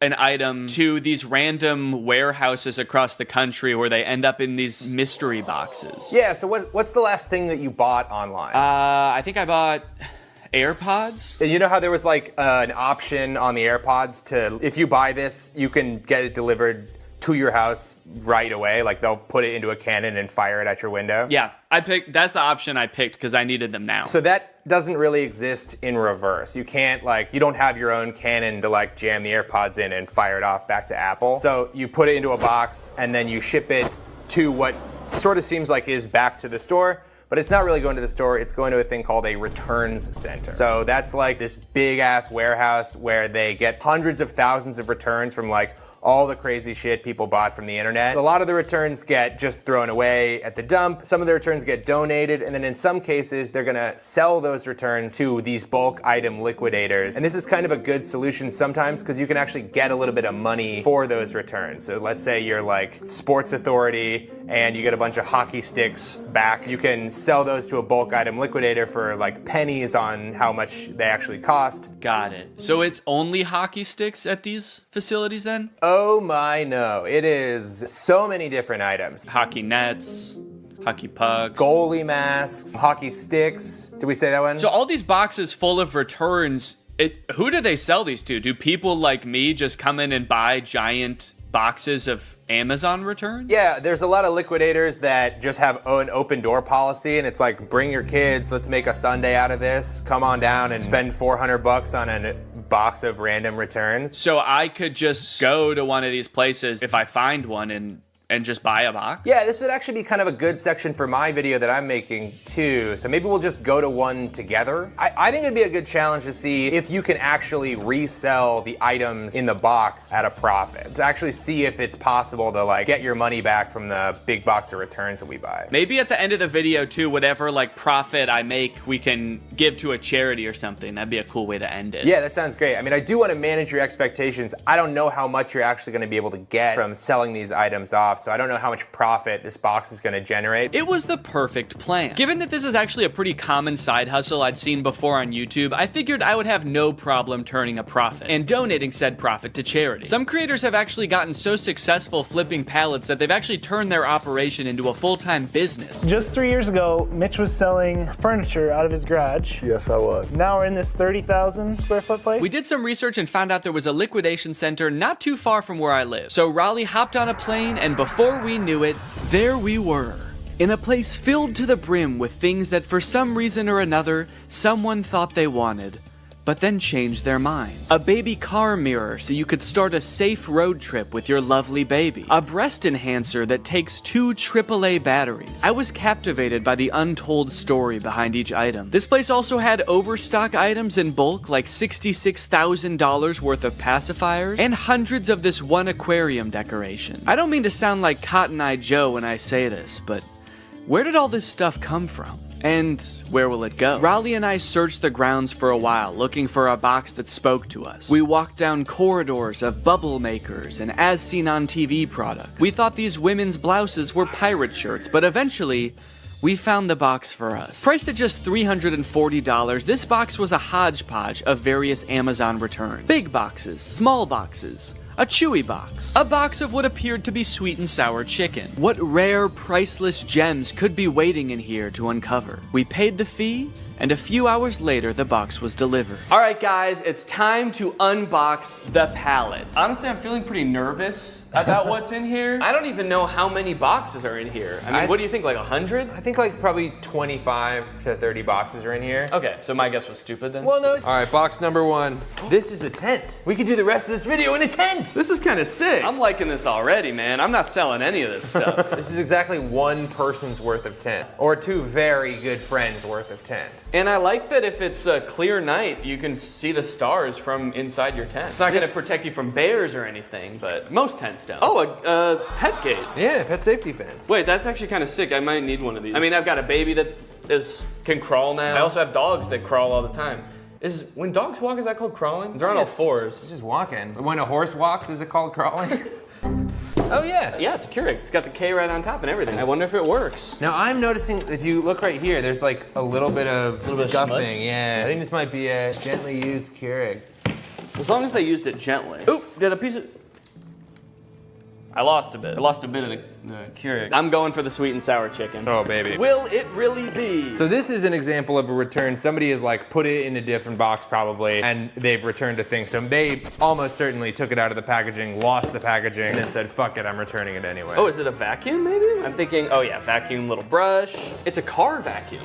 That is great. Maybe whoever ordered this wanted a car vacuum, and then between the time they ordered it and they got in a car crash and never wanted to set foot in a car again. Okay, or positive version, they ordered this. It worked so good. Their car was so clean. They're like, I'm not gonna need this again. They never needed for another it. 10 years. So. I cleaned it so good that it's never gonna get dirty again. All right, so this Chewy box was another one of the ones that like, it might be Chewy stuff or it might be... Based on everything else so far, I'm gonna say it's not Chewy stuff. And also I can tell it's a rug just by looking at it. It's also the way they've packaged it. It's like if Chewy packaged something like this and it came to your house, I would never shop at Chewy again. Yeah. It's like, yeah, it's fucking Chewy, come on. Dog treats spilling out the side. There's like tufts of dog hair stuck to the tape. Hey, do me a favor, ask your fucking dog if he cares how it's packaged, all right? Oh, it's soft though. Feel that rug. Wow. Yeah, I think it is some kind of, oop. Oh, this is nice. This is a nice padded floor. For your doggy duffel bag. And it looks like someone did put their dog in there. Yeah. It's all furry. Dog tested and returned. Dog tested, disapproved of. Dog disapproved. Right. A little rusty pan. Is it rusted? Oh, no, that's the brand? No, it is rusted. It is rusted. Oh, geez. So they must have used this a lot then. Yeah. They had this for 10 years and then sent it back to Amazon. It feels terrible to say goodbye after 10 years, but... I never liked it. It's just another rug. Dear customer, if there is crease on carpet you received, please don't worry. This is a normal phenomenon of folding carpets in order to meet the needs of international transportation. We intimately included a small watering can. Intimately? In big, huge bowls to help you easily solve this abominable crease. This crime against God of a crease. There were a few staple categories in this particular palette. For example, a shocking amount of tents. Could this be like a changing tent? Oh, yeah, maybe it is. Yeah. I think I just found another tent. We have an orange tent here. Okay. Also a bunch of rugs and 2 toilet accessories. I could understand why Amazon wouldn't want to take this back. Honestly, this one, I'm gonna give them a pass on this one. But there was a category of items that worried me the most, and that was the items that I didn't even know what they were when I unboxed them. Wait, whoa. I don't know what this is, but it says mind reader. This thing can read my... Ah! Get out of my head! Get out! I can hear your thoughts. Why would it be called a mind reader? It's like, was this the coaster you wanted? How did you know? Get out of my head! Look at what, I don't know. It's like a garbage bag? I think so. What the hell is this? Okay, and was it just like wood? It's a plank of wood! Wow. And does it say on the back, this is a set, do not separate? Oh, does it? This is a set, do not separate. There is one thing in here. Yeah, I wouldn't know how to if I tried. I'd need an axe. The more boxes we opened, my hope that we might find some cool, mysterious, rare item started to fade. People aren't constantly ordering cool doodads on Amazon and then returning them. As we came to find out, life is mundane, and so was a lot of the stuff in this box. Until we found this cool bird feeder. A smart AI recognition bird feeder. What does it recognize? I think it recognizes the kind of bird. Ooh, wait, that's actually kind of cool. It's kind of cool. Maybe if it sees a squirrel, it won't like put anything out. If it sees a squirrel, it shoots it. Okay, yeah, look at the bird seed comes down. Your little camera looks at him, says, blue jay detected. Wow, that's actually kind of cool. That's great. I could definitely find someone that wants to use this. In total, there were 34 boxes, and without making a single dime yet, we had already spent 55 minutes taking it all out of the box. I'm not going to show us unboxing every single item, but if you're curious, here is a list with all 34 items we unboxed. Battery low, your GoPro will automatically power off. Wow. That's weird. Perfect timing. Do I have a rectangle on my head? It's a little one. It sort of looks like you're like Harry Potter's brother. He's like got a little rash on your head, but not the lightning bolt. He like saw Harry get Avada Kedavra and he like ran away and just ran into a wall. The boy who goofed. Yeah.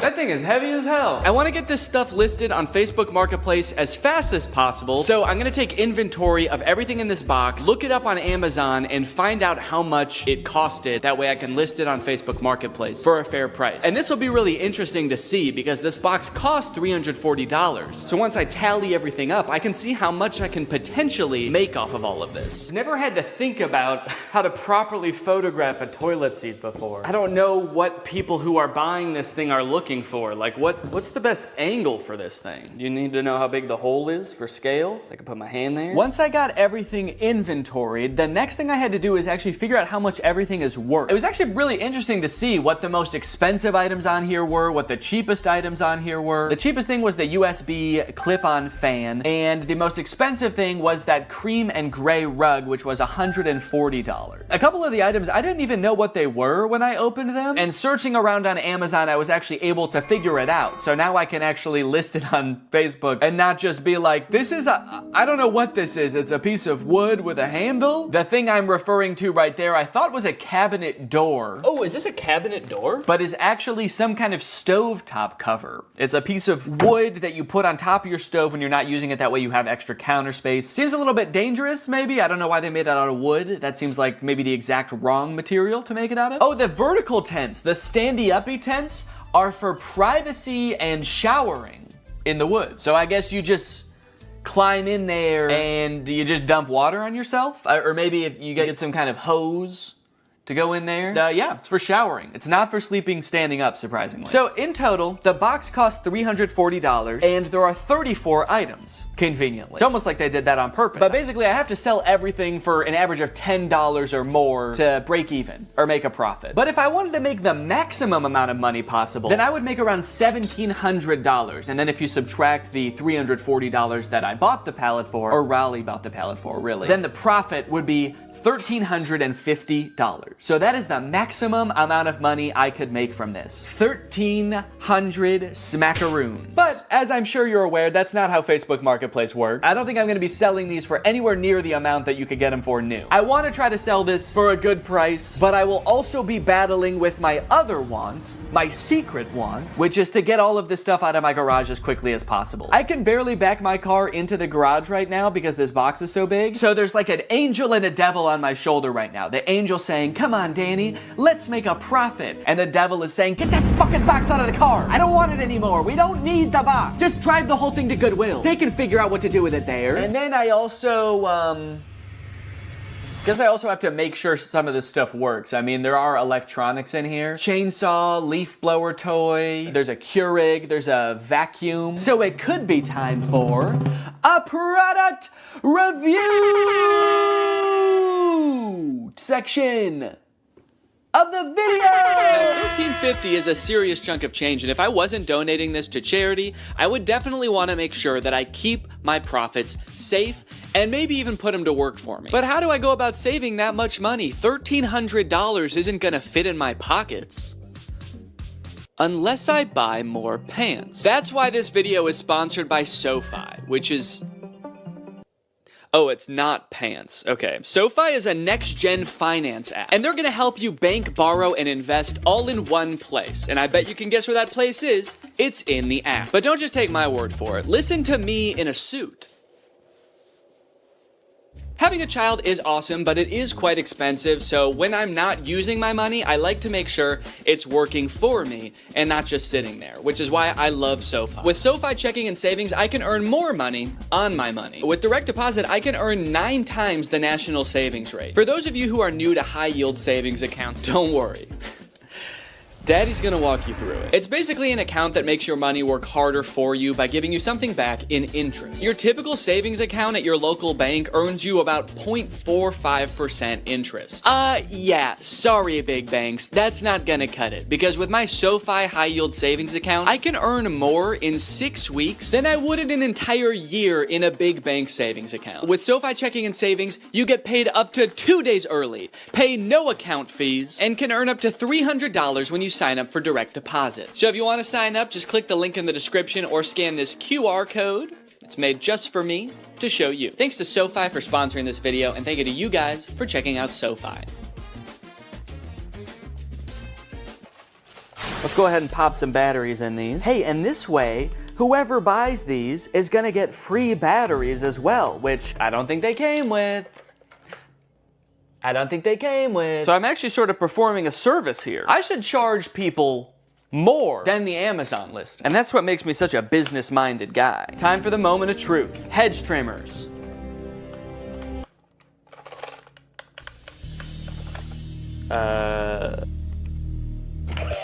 Whoa!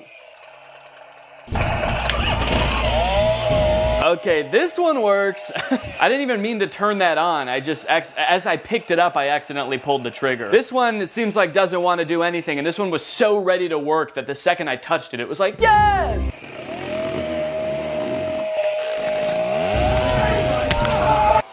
There we go. Ooh, and it blows. Okay, well, we got 2 out of the 3. And if someone buys these, I can just ask them if they want that one, even if it doesn't work. Next up, this clip-on fan. It's actually rechargeable, so there's a USB-C here. And let's see if it has any power right now. Oh.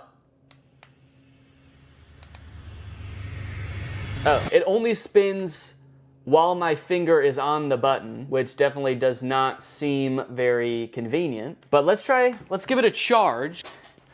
And then we'll see what's what. Luckily, I've got a spare charger laying around from the AI pin, and it's USB-C. So I can't say I never got anything out of buying it, but we'll give it a minute to charge. In the meantime, let's test out its clipping functionality.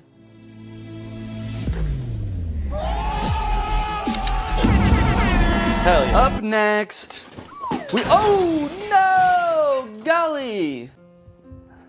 Is that really what I say when something surprising happens? Did I say, ooh, no, golly? No, golly! Having a child has turned my language all topsy-turvy. A few months ago, I definitely would have just said like, oh, fucking shit, as that thing fell over, you know, because I'm a cool guy, I swear. Okay, so this is the Keurig. Water. And now let's see if it'll just make me a hot cup of water. Guess I'll just do 8 fluid ounces here. Go. Does it know there's not a cup in here? Go! Why isn't it going? A Keurig starts going right away, right? You press it and it just starts going like... In my experience, every time I've used a Keurig, you press it and it goes right away. Okay, maybe it knows there's not a cup in here and it's mad about that. All right, let me see if I have a Keurig cup laying around. Found one. Maybe I have to put a mug here. Maybe it won't start unless it detects. Does it have mug detection technology?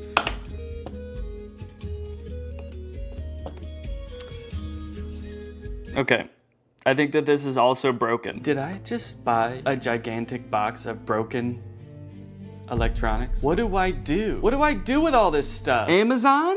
I'm demanding you contact me to take all this stuff back and fix it and sell it again. I don't know how to fix a Keurig. I don't have the resources for that. Damn, dude.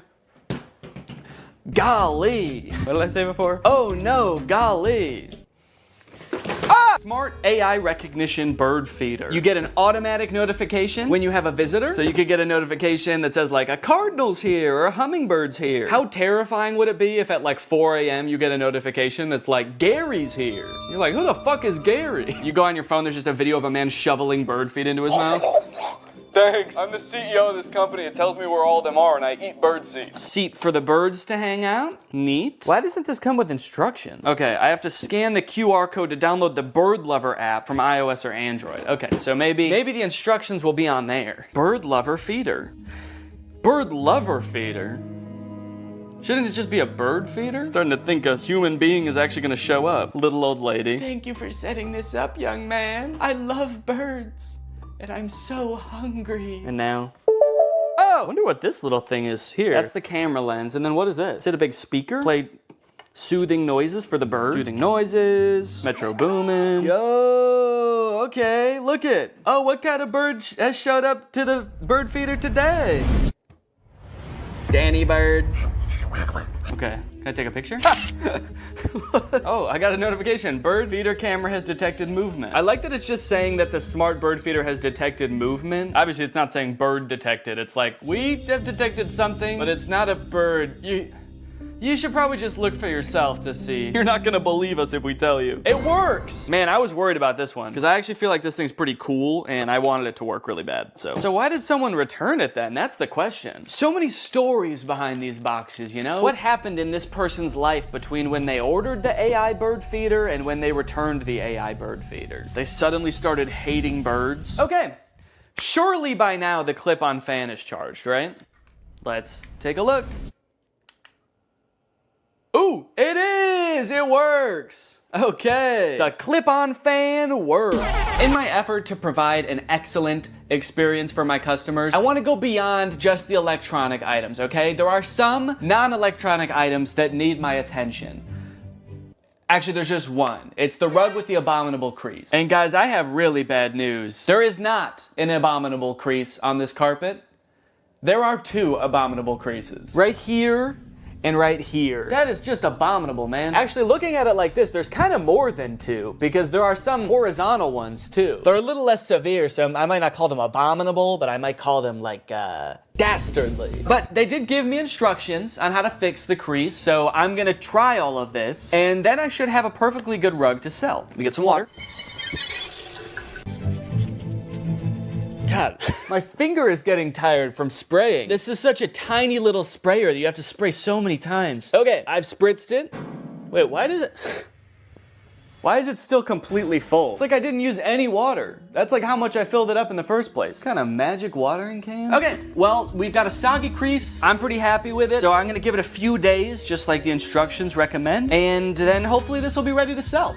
The last things I needed to test were the tents. Yeah, this is nice. This fits me. Yeah, I've got over a foot of headspace. Give you guys my POV. There's my little piggly wigglies. Plenty of room, man. Maybe they returned it because they thought they would fit in the tent, but they're 8 feet tall. All right, well, I'm gonna give this tent a 10 out of 10. A tent out of tent, actually. Whoa! Hi. So this is definitely some kind of privacy tent. I guess maybe for changing and stuff, if you're on a camp out with the boys and you're all sharing a tent and you don't want the boys to see your bare butthole when you're changing, then you get one of these set up and now you can go in here just like this, and now you can't even tell that my butthole's out. Okay, here's what it looks like inside the tent. I don't know, I've done a decent amount of camping in my day and I've never felt the need to have one of these vertical tents. I'm gonna have to give it, honestly, I'm gonna give it like a 4. It does what it's supposed to do, but I don't know why it does what it's supposed to do. So, yeah, oop. You know, being in this one when that happens would probably be scary. You're standing in there, you got your willy out, and then it just blows away. All the boys are sitting around the campfire, and suddenly you're just like, oh, I got the tent so this wouldn't happen. This last tent I was very confused about as I was putting it together. It's completely transparent, but has no ventilation. My suspicion was right that there is no ventilation in here. I mean, at least not without opening these windows. There are windows. Okay, so let me close this up, and now we'll just sit for a second. We'll see. Well, okay, hang on. This is not even big enough to sleep in, actually, now that I'm thinking about it. No, it's not big enough at all. This must not be a camping tent.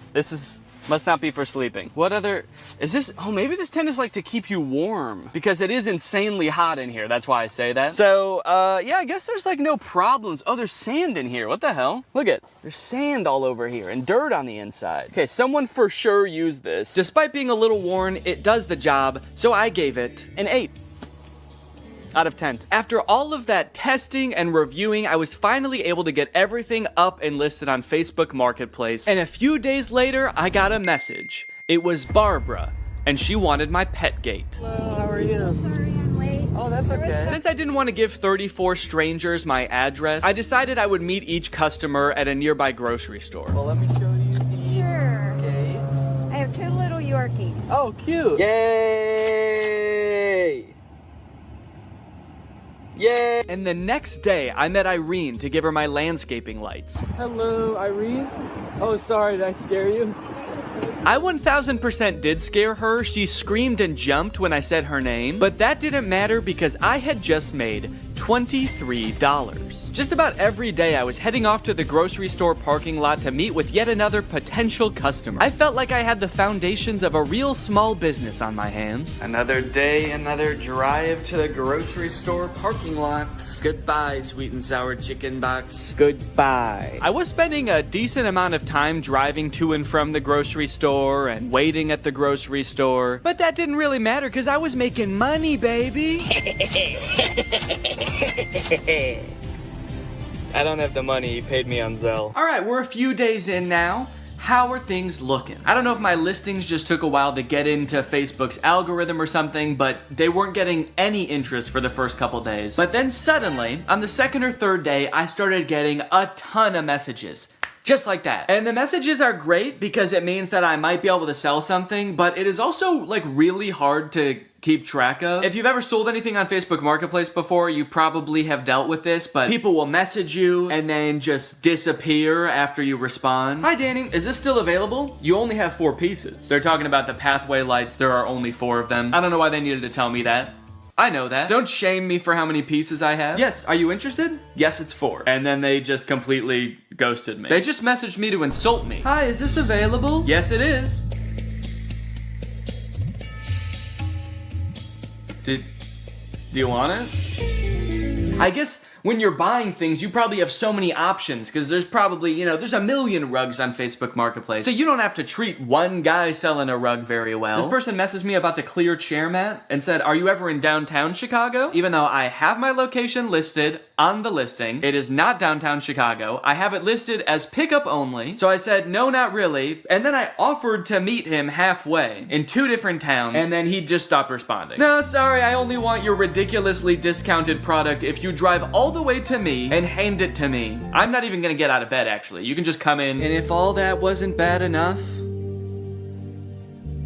the crease is still there. All of them. Yep, this thing's been laying here days now. Probably a week, actually. And the creases haven't gone down a lick. So I'm sorry, but if anyone buys this rug, the crease is gonna become their problem. All right? I'm not doing the crease. Every time I had a potential new sale on my hands, I had to dig into the box to find the item, which was surprisingly difficult. And I ended up having to use a shovel a few times to dig an item out from the bottom of the box. If I was gonna do this again, I would definitely invest in some other storage system like shelves, which might take up more space, but it would be so much easier to access the items. What really added insult to injury in this case is that the person who was requesting this item actually ghosted me right after I did this. But that's not even the worst part, because I actually have a much bigger concern about this box. And that concern is that the box is perhaps cursed. Firstly, after I reviewed all the electronic stuff in my office, I was moving the boxes around and a big spider crawled out of one. And it zoomed around, it took me forever to find, and luckily I was really chill about the whole thing. Secondly, anytime I've been doing anything with the box, I've been sneezing a lot. What am I allergic to in this box? I don't want to know. And then I noticed that later that day, every time I've gone into the box, I have told Laura, I think I have a fever. This is like hours after I'm done using the box, but it's always on days where I did use the box. I just feel feverish. I have body aches, I feel exhausted. So I'm highly allergic to something in the box. I guess dust, although I've never been allergic to dust before. And then the third thing, which is the most concerning thing, a few days ago, I got a bunch of mosquito bites on my body. At least I thought they were mosquito bites at first, because they were just a bunch of itchy bites. But after a few days, they kept getting itchier and itchier, and you'll notice I'm itching one right now. And then they got really red, which doesn't happen to me with mosquito bites. The bite itself got red, and then the whole area around it got red. And they're starting to get better now, but you can still faintly see the redness around this one. I've got like 5 or 6 of these on my body. This is very concerning to me. So I don't know, maybe this is all kind of in my head, you know? Maybe there's a spider in the box because it's in my garage and there's spiders in my garage. Maybe these bites are just mosquito bites and my body is reacting a weird way. Or maybe, what is the more likely option, the box is cursed. But hey, baby, that's just more motivation to get rid of this stuff, huh? Sell it. Give the curse to someone else. But at the very least, I should be careful when I give people the boxes. I should probably check them all for big spiders and ancient magic before I give it to them. Yep, should be good. Sweet. All right, have a good day. Yeah, no problem. All right, I've just finished up another sale here, and I was just sitting here in the car doing some thinking, and I think I've decided that I don't like this one bit. In terms of side hustles, man, I don't think that this one is it. Look at all of the messages that I've received between today and midday yesterday. So many people that I need to coordinate with, and the chances are, based on all of these messages, I probably won't even sell anything. The ratio of messages I receive to products that I sell is probably like 40 to 1. I've spent so much time messaging people and I've sold 8 things out of the 34 things I have. It's been weeks and I've sold 8 things. And then when I do have an actual buyer, it's almost just as annoying to coordinate with them. I had another guy that I was selling something to. We were supposed to meet at 7 p.m. one day, but he messaged me at 5:30 and was like, hey, just to let you know, I'll be there in 20 minutes. I hope you're free. To which I responded, no, sorry, I'm not gonna be free until probably at least 6:45. And then he messaged me when he arrived at 5:50 and said, okay, I'm here. Oh no, I didn't see your message because I was driving. Can you come anyway? But it was all worth it in the end because I sold the desk chair mat for $15. And as he was typing my information into Zelle, he also asked if he could have a discount.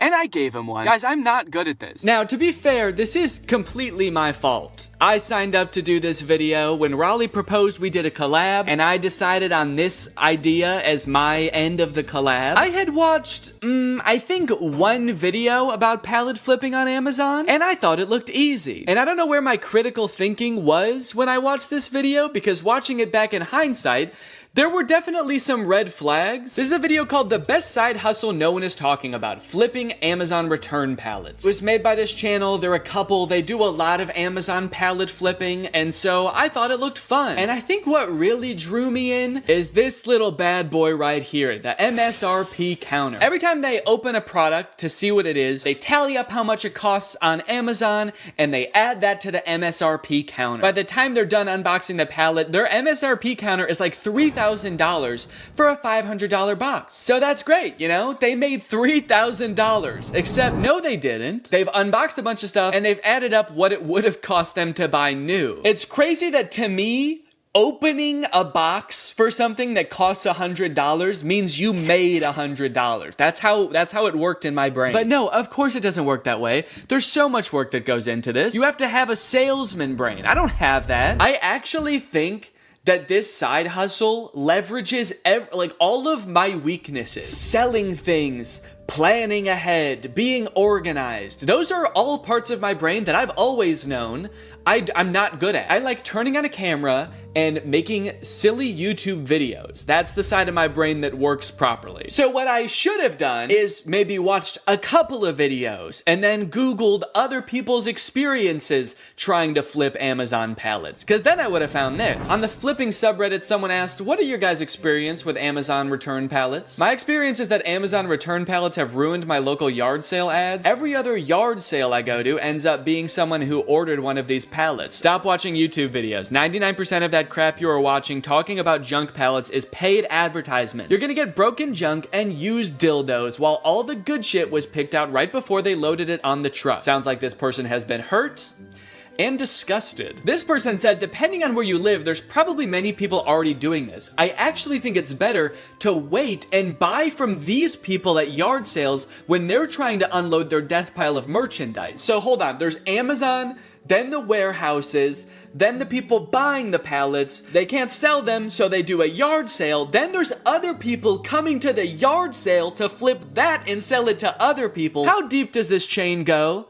And why do I feel like it somehow all eventually ends up in a landfill anyway? Knowing how many people are doing this and failing is also making it seem like there's no way I can sell all this stuff because obviously there's competition. There's other people probably selling the same stuff and they're probably better at selling than me. They're already 3 steps ahead of me. They're waiting for me to sell it at a garage sale so someone else can buy it and then that person throws it away eventually. They're waiting by the garbage can for them to throw it away so they can pick it up for free and then sell it for $1. But that's when I thought of the perfect plan. And I actually haven't thought of what the plan is, but I'm just gonna wait until I have thought about it, and then I'm gonna add that in with voiceover. Weeks went by after this. Each day that I would walk into my garage, I would be confronted by a giant box of my own failure. All of my so-called biggest weaknesses staring me in the face and preventing me from backing my car into my garage. Oh, on the plus side, I did learn that the mysterious bites I was getting weren't from the box at all. Apparently, due to the cicada uprising this year, there was also a surge in the population of a microscopic mite called oak leaf itch mites, which feed on cicada eggs and then bite YouTubers in the back of the knee when they're already going through a pretty tough time.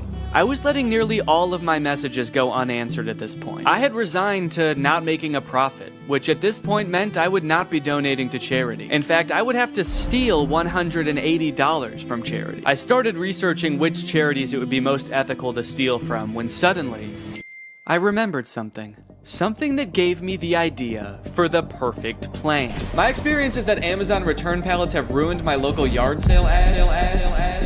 All right, this is the beginning of the garage sale long shot.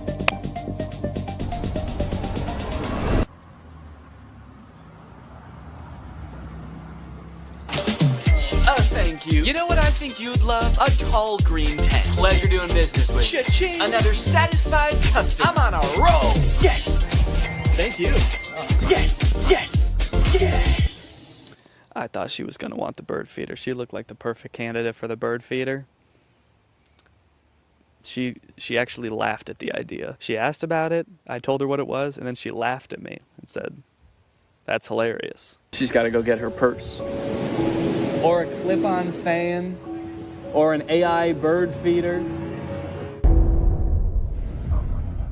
Well, it didn't go as well as I thought it was going to, so that's great. I don't know, man, I had this idea that if I set up a garage sale and had people coming through, I would just be selling item after item, and it would all be gone by the end of the day. But I sold, let's see, 1, 2, 3, 4, 5, 6 items, and I was there for about 6 hours. And I think 2 or 3 of those was just one guy. He bought one thing and then he came back for more because he told his daughter that he met a YouTuber and his daughter knew who I was, so he wanted to buy more stuff for her. So if that hadn't happened, I would have sold even less. As of right now, I have sold $303 worth of products. That means that I'm only like $37 away from breaking even. So if I could just make $37, that would be fantastic. And you might think that's not very much work. That's only, like a couple more things. But guys, I have other things to do. I have other videos to work on. I actually took a break from this for like a month. The garage sale was like a month ago because I had to work on the copycats video. But luckily, I remembered a rule called the 80-20 rule, okay? 20% of your work is gonna yield you 80% of your results. And this rule applies for all sorts of things in life, In a classroom, maybe 80% of the trouble is caused by 20% of the kids. In customer service, probably 80% of your calls are from 20% of your customers. And if I apply that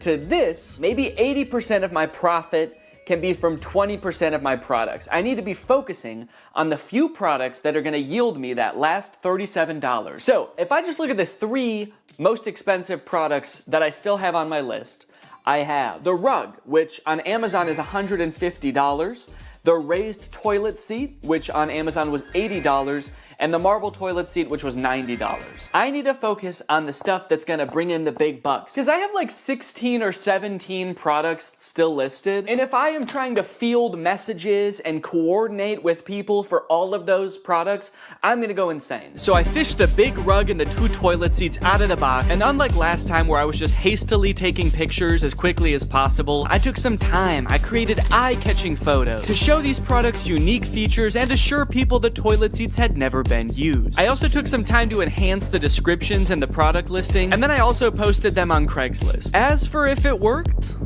well, you're just gonna have to see for yourself. Okay, here I am. Back in the parking lot. The woman who is coming to meet me said she just wants to look at the rug. I hope that means she's gonna buy it and she just doesn't want to just kind of like see what I got just for fun. The rug is listed for $60, so if I actually sell it for $60 right now, I'll be past breaking even point. I can get out of the game for good. God, I hope she buys this rug. Please, God. Hi, how are you? How are you doing? I'm doing great, thanks. Good. Look at it, it's got the rubber backing too. It's perfect. Said it was new. Yeah, so I bought a box of Amazon customer returns. It's All right, beautiful. fantastic. Oh, yes, thank you so much. Okay, could you put it in the back of my car? Absolutely. Look at that! 60 bones, baby! I broke even, bitch. I'm out of the game. Welcome to Profit City. As if it wasn't great enough getting rid of that rug and breaking even, those two ladies that just bought the rug were the nicest people I've ever met. They were so sweet. I'm feeling good. I think I'm gonna do this whole thing again. Just kidding. I don't think I'm ever gonna go on Facebook again, actually. In case you're wondering, I did a little rough estimate of how many hours I spent on this side hustle. That way I could calculate an hourly wage for my efforts. It was $1. That's right, Raleigh, $23, and all it took me was 4 months. Honestly, bravo. I did not think you were going to be able to make a profit. And just to clarify, you're not counting the cost of delivery into the cost of the box yet, are you? What? Yeah, it was $75 to get the box delivered, so that was on top of the $350 for the box. So technically, you haven't quite broken even yet. Hey, Danny. After breaking even, I felt like I had done what I set out to do. I made a profit, I proved it could be done, and so I called the experiment complete. I let Laura know I wasn't gonna try to sell the rest of the items, and she wasted no time getting rid of everything else so fast. She wanted to use our garage again, man, so she just put everything up on our neighborhood's free cycle group on Facebook and got rid of it all in like a couple of days. I've been working on this video since July, and she got rid of everything in a couple of days, even the stuff that doesn't work. This video was made in collaboration with Climate Town. They came up with the idea and everything, and they actually made an entire video on their channel about the free returns problem. They did a ton of research. They're a lot smarter than me, so if you want more info on free returns, go check out their video. But that brings us to the charity. So I have a profit of $23, or at least I did, until I sold the very last item, the box, to myself. You don't come across a cool big box like this very often. Who knows what I could do with this? I could make it a little fort. So I'm holding onto the box. Unfortunately, I did get a really bad deal on it.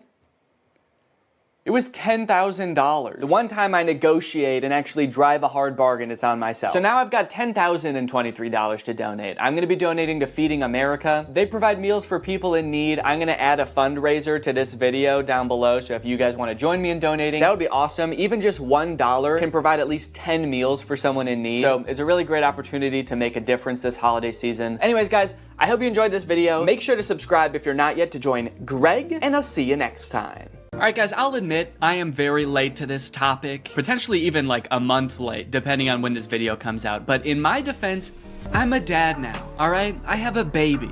He's 5 months old. I have better things to do than sitting here talking to a camera alone in my room. Like watching Jason Nash live stream on TikTok. All right, Sandra, thank you for the money. Kevin, thank you for the money.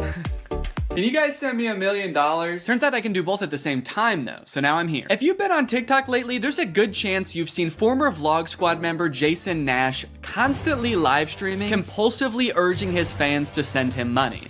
I know I have. A lot. This man is constantly live. Here we go, 118. Guys, don't forget to follow my podcast, All Good Things Podcast. We just spoke about it. We need... If you enjoyed that 30 seconds of silence, guys, make sure to go check out my podcast. You're gonna love that.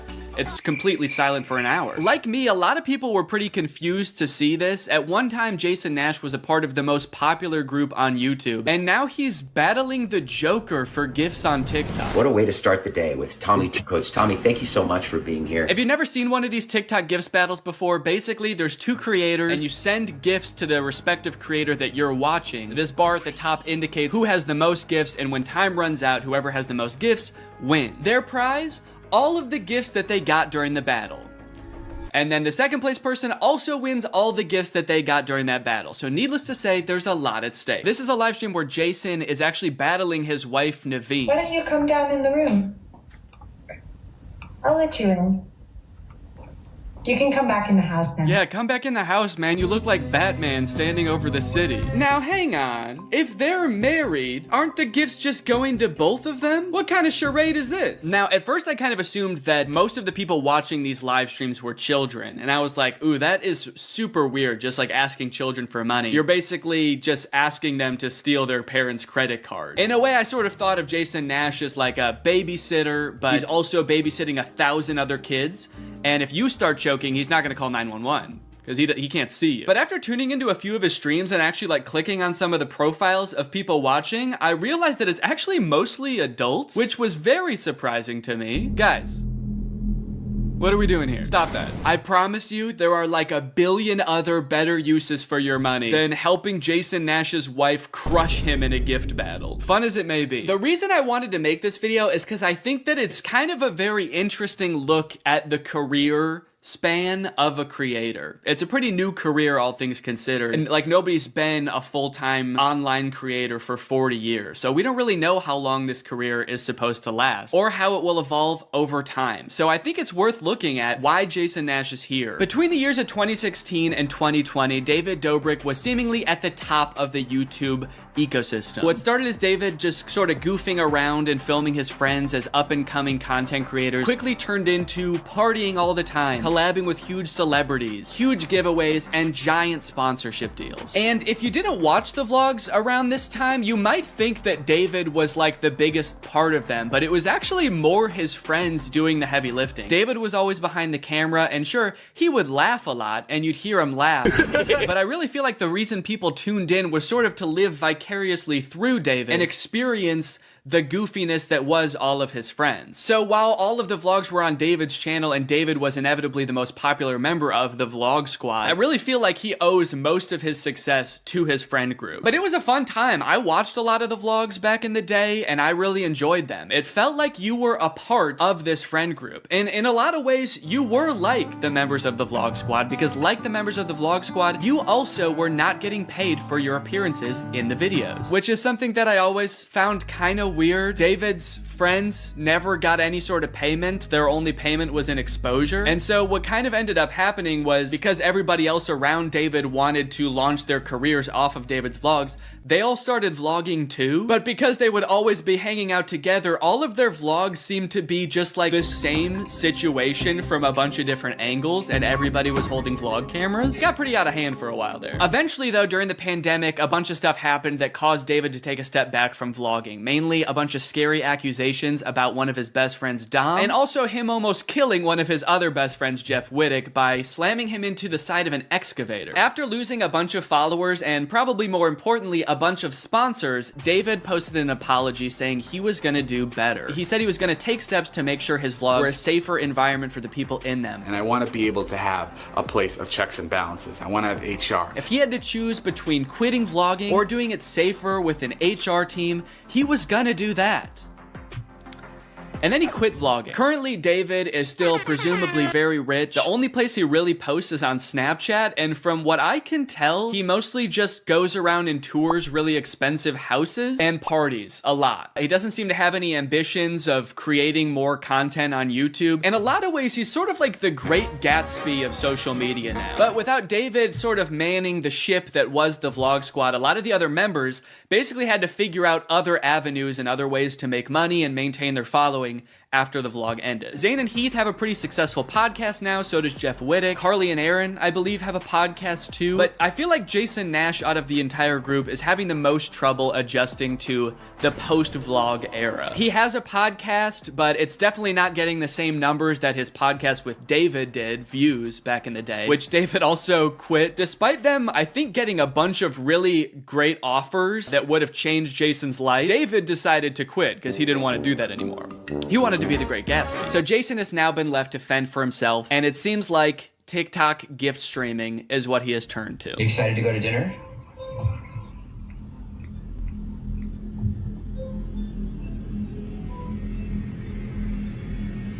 Man, this is content, baby. This is crazy. I didn't know all you had to do is just sit there and stare at your camera and people will just send you money. Why did I write this whole video? So a lot of the response has obviously been kind of cringing at this feeling that what he's doing now is very shady. And I mean, he's not really harming anybody, I guess. It does seem like it's mostly adults sending him money. Obviously, there's always going to be kids online stealing their parents' credit cards, so that's not great. I do get kind of a shady vibe from it just because there literally is no content for you to consume except to send him money. Like, the whole point of this stream is to see how much money Jason can make without having to do anything. That's like the point of the stream. Melanie, thank you. Let's go. And you could argue that Twitch streaming has donations and, you know, a bunch of other live streaming does too. But I would argue that there's at least some content behind that. Someone's playing a video game or they're doing a podcast live and the donations are just a little bit extra on top. It's not the content itself. I've also seen a lot of people wondering, like, wait, isn't David super generous? During his vlogs, he was always giving away cars. He was paying for people's weddings, just like handing out PlayStations to people on the street. Surely he could just help Jason if he's struggling financially, right? Wrong. From some of Jason's podcast clips, it seems that that is definitely not the case. But before we get to that, I've got to make some money of my own. Alright guys, let's get those gifts in. James, thank you for the llama. Carol, thank you for the sombrero. Brian sent a Arab? Oh. Is this a gift on TikTok Live? Also, how did you get this one? This one's mine. Well, regardless, this is actually pretty convenient because this video is sponsored by Arab. Arab flavors your water using scent-based taste. And, oh, Brian also sent a scent pod? Oh, thanks, man. Okay, so I can put that on. With the scent pod down like so, it's just a normal water bottle. But when I activate the scent pod, air is able to pass through the scent pod and into your mouth, where you can taste the scent. Send me money. I like to bust out my air up while I'm getting work done. It gives my water a little bit more which is what I need when I'm trying to focus. This one right here is lime, and it is excellent. Someone said, come to Brazil. I'm busy. Air up is a unique hydrating experience. You can't get this anywhere else, buddy. No chemicals, no sweeteners added to the water, just plain old water into my plain old mouth. The scent pods come in a variety of flavors. I really like the lime and the peach. My editor, Jake, is really fond of cherry. So no matter what kind of flavors you like, there's bound to be a couple for you. You want to spice up your hydration experience, click the link in the description, get yourself an Air Up, get yourself some scent pods, put your mouth on the nozzle, and suck away. You look really tired today. That is mean. Thank you to Air Up for sponsoring this video, and thank you to you guys for checking out Air Up. Now back to the video. About a month ago when Jason was in the thick of his live streaming every day, he posted this podcast where he and a bunch of David's mutual friends talk about how different life is now that David's not vlogging anymore. Like, the thing is, like, David's in this, like, moment in his life. Yeah, where he can do anything. Where he just parties. Oh no, Jason, the look on your face, man. Jason's like, don't look bitter, don't look bitter, don't look bitter. Where he can do anything. Perfect. He can do whatever the fuck he wants now. He calls me to play pool. And I'm like, I gotta go live, and I don't expect him to understand that. You don't expect him to understand that you have to work to make money? You know he did that too, right? I wouldn't expect him to understand that, man. He hasn't had to work in, gosh, what is it, 2 years now? I hate to say it, Jason, I think he gets it. I just don't think he cares. Like, I'll say things like, I'm losing my house, and he'll be like, oh, but just come play pool. I just don't think he cares.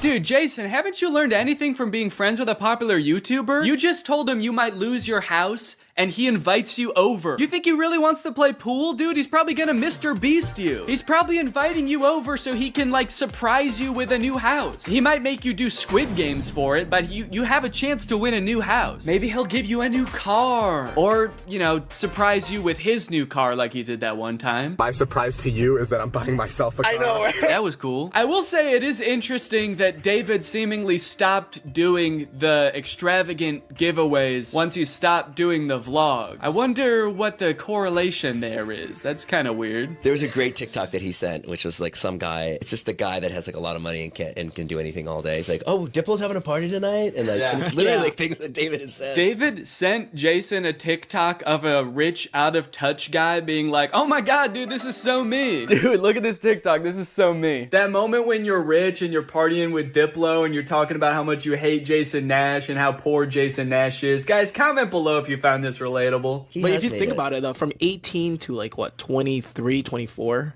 Oh, he was hitting it He never drank. I don't think he ever drank. Even when we would visit him, we'd be up till like midnight just like watching the edits, just like. Wow, he worked hard for 5 years? Let the man party, dude. Please do not burden David's poor gentle soul with your financial woes. Just let the man play pool and play with him, for God's sake. I mean, look, I don't doubt that he worked hard. The dude posted 3 vlogs a week. I'm sure it was a lot of hard work, but you know who also worked hard? Everybody in his vlogs. I mean, that dude just said it himself. They all stayed up with him until midnight watching the edits to make sure they were good. This was a group endeavor. And I know what people say. They say like, well, David gave them the opportunities, you know? He didn't have to make them famous. Yeah, he kind of did. That was like the whole point of his vlogs, was his friends. David wasn't just making them famous because he was a good, generous guy. He was doing it because that's what was working. They made him famous as much as he made them famous. Now it's like the complete opposite. Everyone's like working, and here's him just like, "Hey, what are you doing tonight?" And it's like a Tuesday night. Everyone's working. Yeah, man, that is kind of a crazy switch. Whereas before, David was working and everyone was helping him. Now everyone else is working, so naturally David is partying with Diplo. Naturally, a lot of the conversation around Jason's live streams has revolved around the confusion as to why he wouldn't just get like a normal job if he was strapped for cash, or if like the social media thing wasn't working out. Can someone make Jason Nash a fucking DoorDash account? People are wondering, why is he pursuing this career that is like universally seen as embarrassing or cringe, rather than just getting a 9-to-5? And I totally get that criticism, because I do love being a creator. I love getting to be my own boss. I love being creative on a daily basis, working with people that I'm really inspired by, entertaining people. But if this exact version of being a creator stopped being feasible, would I start doing gift streams on TikTok? Hell no. And not even necessarily because it's like embarrassing or cringe. It's just that like what I enjoy about being a creator, that does not accomplish. There's no being creative. There's no entertaining people. At a certain point, you like strip out all of the fun parts of the career and you just have only the most superficial parts of it left. Just money and fame. So no, if like this YouTube channel didn't work out anymore, there's a billion other things I would rather do that would be more enticing to me than like gift streaming on Twitch. But maybe Jason likes it.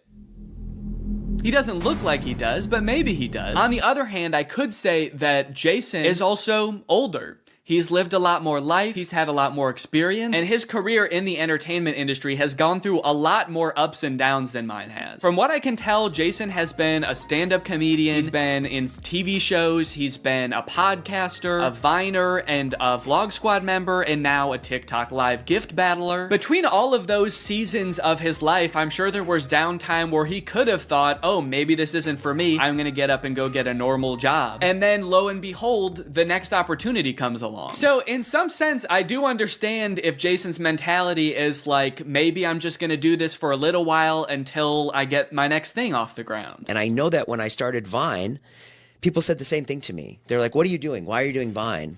You know? And I was like, okay, this is what I'm doing. And then I did YouTube, and people were like, why are you doing YouTube? And I feel like when you're first to something, that can really pan out. Yeah, I do get what you're saying, but also I don't know if this is the same as Vine and YouTube. Saying he's the first to this new thing like TikTok gift battling is gonna be the next big thing is very worrying to me. Please don't make that the next big thing, guys. On top of all that, there is this sort of like gamification in your head that happens when you're a content creator. Because so much of it is like numbers based, you're always looking at your analytics, hoping your numbers go up. It becomes kind of a game in your head to see if you can do better than you did last month or last year. Because of that, I feel like in a lot of content creators' heads, quitting or pursuing a different career path is seen as like losing the game, even if it's subconscious. That being said, I don't think that's a healthy way to look at it, and I would encourage people who are pursuing being a creator to find other passions that, you know, if this didn't work out, you could pursue that instead, because I think just clinging to relevancy for relevancy's sake is not a good thing. But why try to guess what Jason's thinking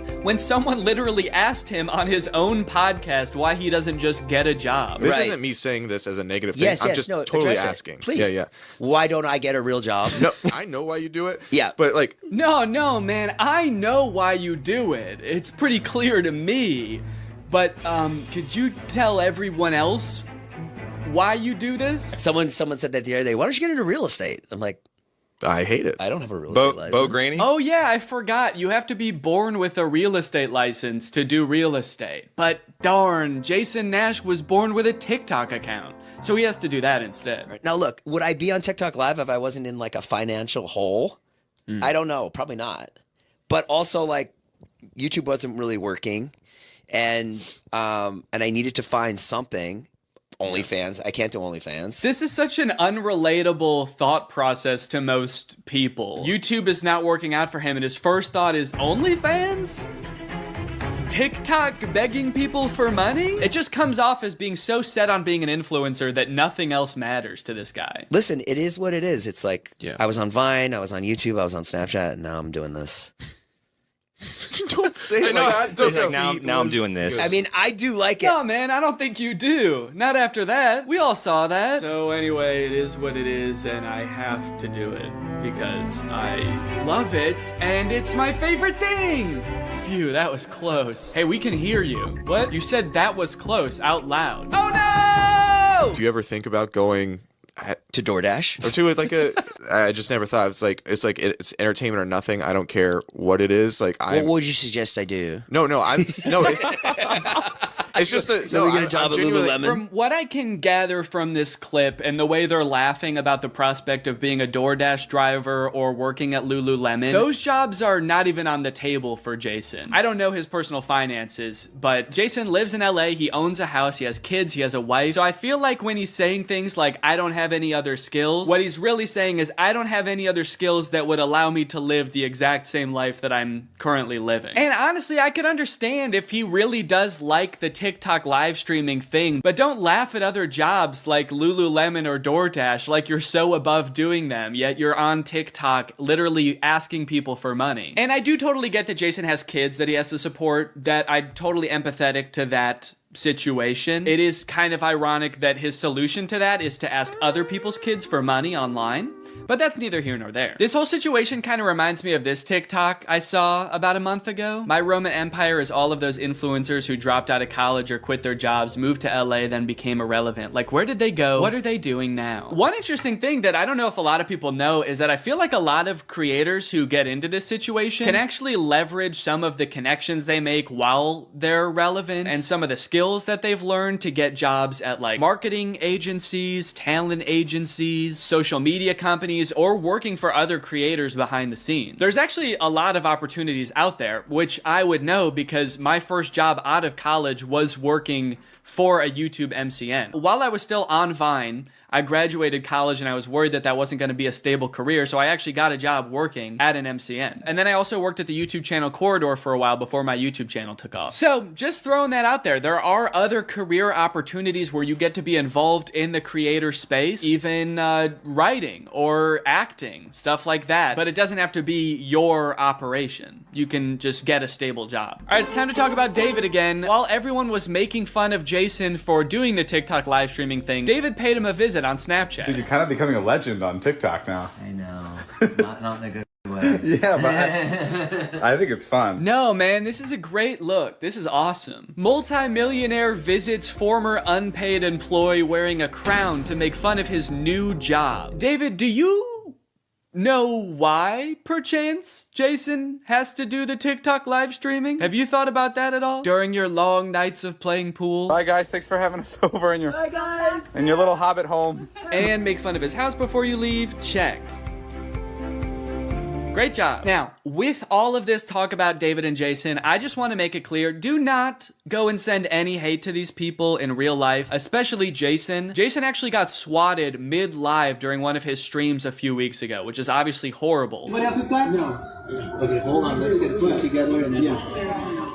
This is obviously a horrible situation, actually terrifying. But I cannot help but break a little smile when I look over and the two people he's gift battling are the Dobre brothers. I don't think there's a single funnier sight than watching the two of these blankly stare into the camera, not understanding what's going on. Also, imagine your gift battle opponent getting swatted and he's still crushing you, dude. That's gotta hurt. My big takeaway from all of this is if you are pursuing being a content creator, I would heavily recommend being super careful about the way you go about it. I would highly recommend not letting your success be at all related to the success of another influencer. You don't want to be the guy from David's vlogs when David stops the vlogs. Also, save your money. This career that we have, we don't know how long it's gonna last. I mean, I sort of view it as being any other type of entertainer. You're only relevant for so long, or like an athlete or something. You can only be in your prime for a certain amount of time, so save as much as you can. It's really easy to get caught up in the lifestyle of an influencer and like partying all the time and flying on private jets, buying expensive cars. And if you can make this career last for like 20 to 30 years, that's awesome. That's insane, but it's definitely not guaranteed. So just be careful, all right?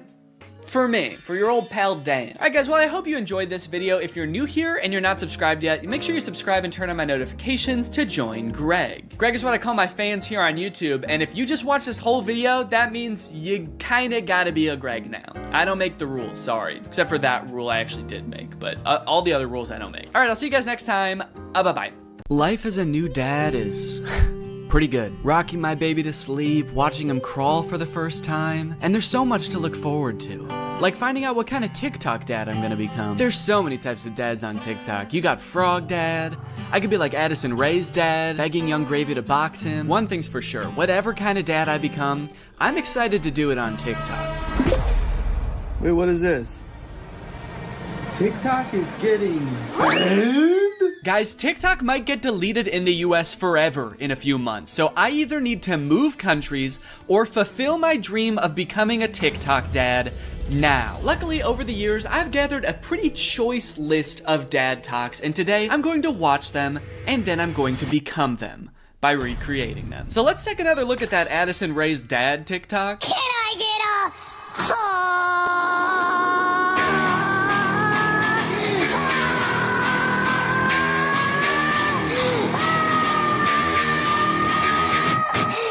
Okay, so this TikTok is from a couple years ago. It's from 2022. And if you were unaware of this situation where Addison Rae's dad wanted to fight famous rapper Young Gravy, I believe it started because Young Gravy made some comment on a podcast about finding Addison Rae's mom attractive. Now, Addison Rae's dad and his mom aren't together and haven't been for a long time, I think. But nevertheless, Monty, that's his name, Monty Lopez, decided to settle the score by getting on TikTok and begging Young Gravy to fight him. Can we meet now? Like today, it's August 9th, 2022. I'm ready and I bet you're not. Only a boxing match. Do you have what it takes? Please, I'm begging you, Young Gravy, fight me, please. I'll let you win. I don't care. You can bring a gun. Just don't kiss her. Also, because of the UMG thing that happened recently where they removed all their music from TikTok, this TikTok is completely silent. I'm guessing it had more of a badass vibe to it when it actually had music, but now it's just kind of sad. But to be fair to Monty, that TikTok was like 2 years ago. The beef has since been resolved, I think, or Monty just realized that Young Gravy was never going to respond to him, so he stopped trying. But let's see what Monty's up to now. What's going on, everybody? Happy holidays. Got some real funny videos that I'm about to show you. Let me know in the comments below which you think is the fun. Cool, man. Yeah, those are some pretty funny videos. Did you steal them, Monty? Did you steal the videos? Bad, Monty. I like that Monty is compensating for his old videos having no music by putting 3 times as much music as is necessary in this video. I don't really think that this exact genre of TikTok speaks to me. I don't really know if I want to become like the content stealing kind of guy on TikTok. Hey guys, check out this crazy clip I just saw. You're gonna want to buckle in. This is 3 hours long. I should give Addison Rae's dad type dad a shot though, so I'm gonna be recreating that first TikTok.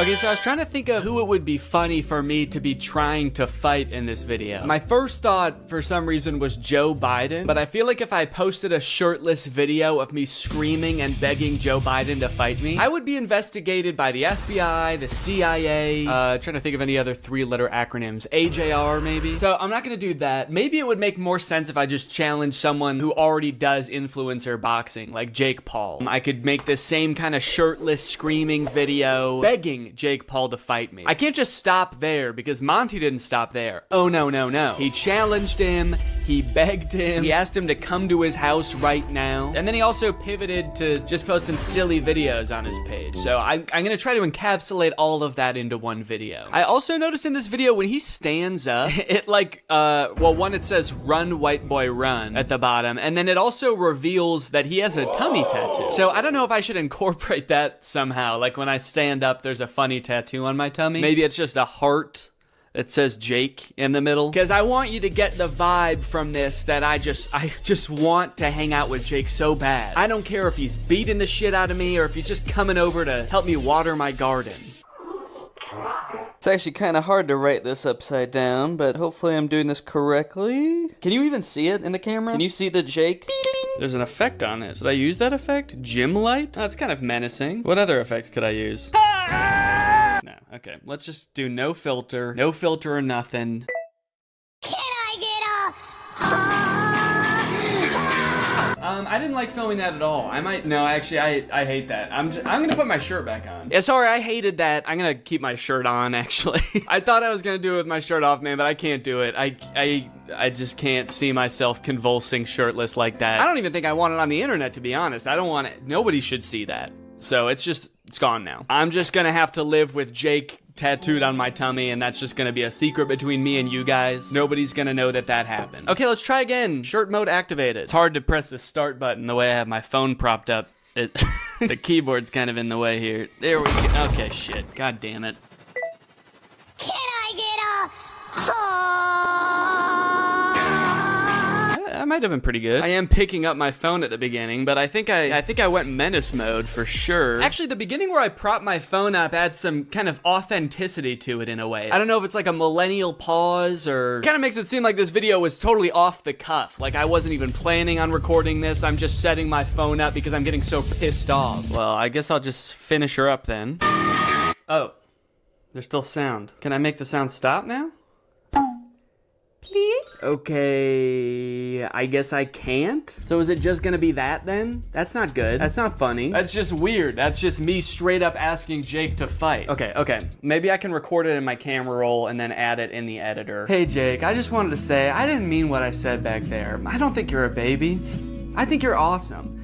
And we don't have to fight. We could just hang out sometime if you want to. Anyway, here's a funny video I found. Okay, now I have to actually find a funny video and add it in here somehow. Funny video I found. Hell yeah. Can I get a...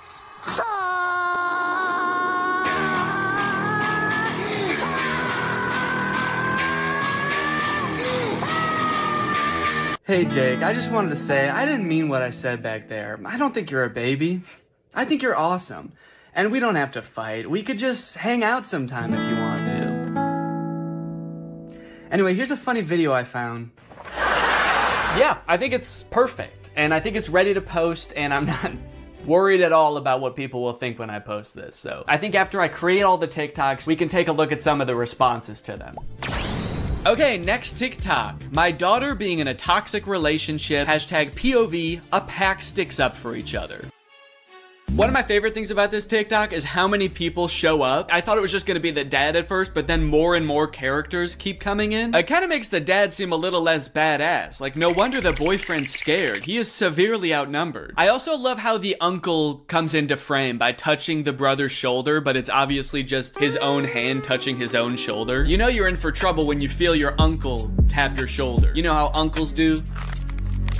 Now, the weird thing about this one is that I actually don't know if this guy has kids. I actually don't think he does, but I do still think that there's something we can take away from this video. The whole concept of a pack sticking together.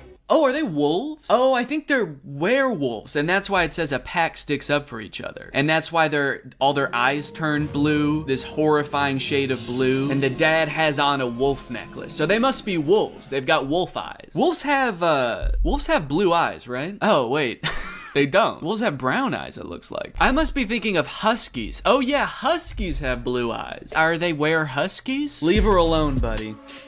Unless you want to get strapped to a sled and pulled very fast over a great distance. If this happened in real life, do you think that the boyfriend would even hear the dad? He's screaming and the dad is whispering. He has a few other TikToks where he plays the role of a dad navigating a kind of tricky situation with his daughter. So I guess this genre is just fantasizing about having like a teenage child and something awkward or scary happening with that child. And also you have to look really badass and you do have to be part dog. Got it, can do. Before I film this one, I actually have a much more important POV I need to film first. POV, that moment when you're sponsored by Opera. Opera makes other browsers look like that evil boy in that last TikTok. All alone and useless. Meanwhile, Opera looks like the family because Opera has so many useful features built in that it's so much more than just a browser. You've got Aria, Opera's native browser AI, which lets you get clear answers instantly. Highlight any term on the web and ask Aria to explain it. The great thing is Aria is connected to the web and can provide real-time information, unlike a lot of other AI models. Tab islands are huge for helping me stay organized while I'm working on a video. If I have several TikToks open, a couple of Google Docs, email, I can collapse them into context-based groups automatically. I don't know what accent this is supposed to be. One thing I didn't even realize I needed until I got Opera was a built-in ad blocker. It makes articles look so much more clean, which actually makes my videos look better, because when I screen record an article, there's not distracting ads all over the place. And it's super easy to turn on with just one click. If you're working on multiple projects at once, you can create entirely separate workspaces that you can switch between easily using customizable buttons on the sidebar. I don't like having a ton of browser windows open at the same time. It's super distracting and hard to sort through. So in my opinion, this is a much better solution. So if you want to check out Opera, then use my link below to download Opera today. Thanks to Opera for sponsoring this video, and thank you to you guys for checking out Opera. Now let's film this TikTok. Okay, so I've been thinking a lot about how I could make this TikTok kind of my own, you know? Take everything I like about the toxic daughter boyfriend TikTok and amplify it. So first thing we're gonna do is the amount of family that shows up. I liked how much it was in the first video. We're gonna double it. We're just gonna have a ton of people show up. We're gonna have the dad, of course, the brother, an uncle.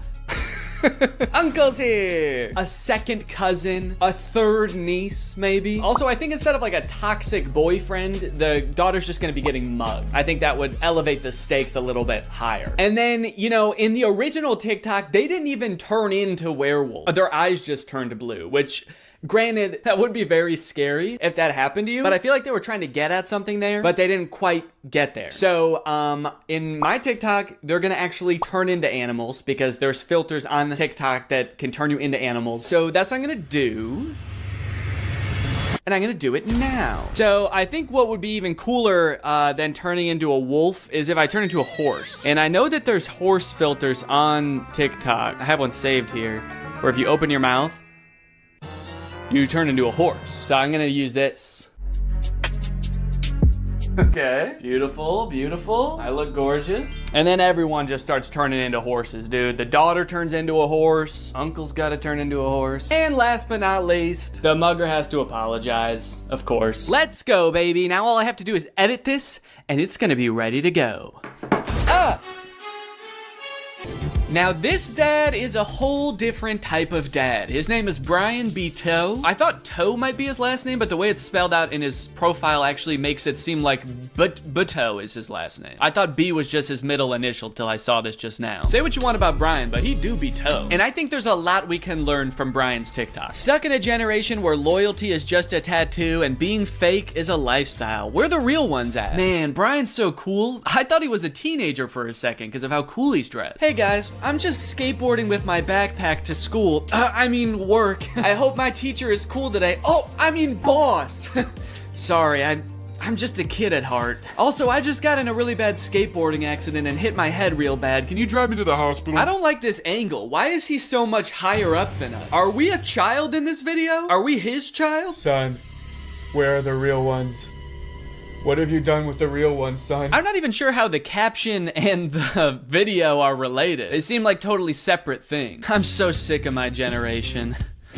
So I've decided to join yours. I'm a teenager now. In fact, I'm so young that my kids are my...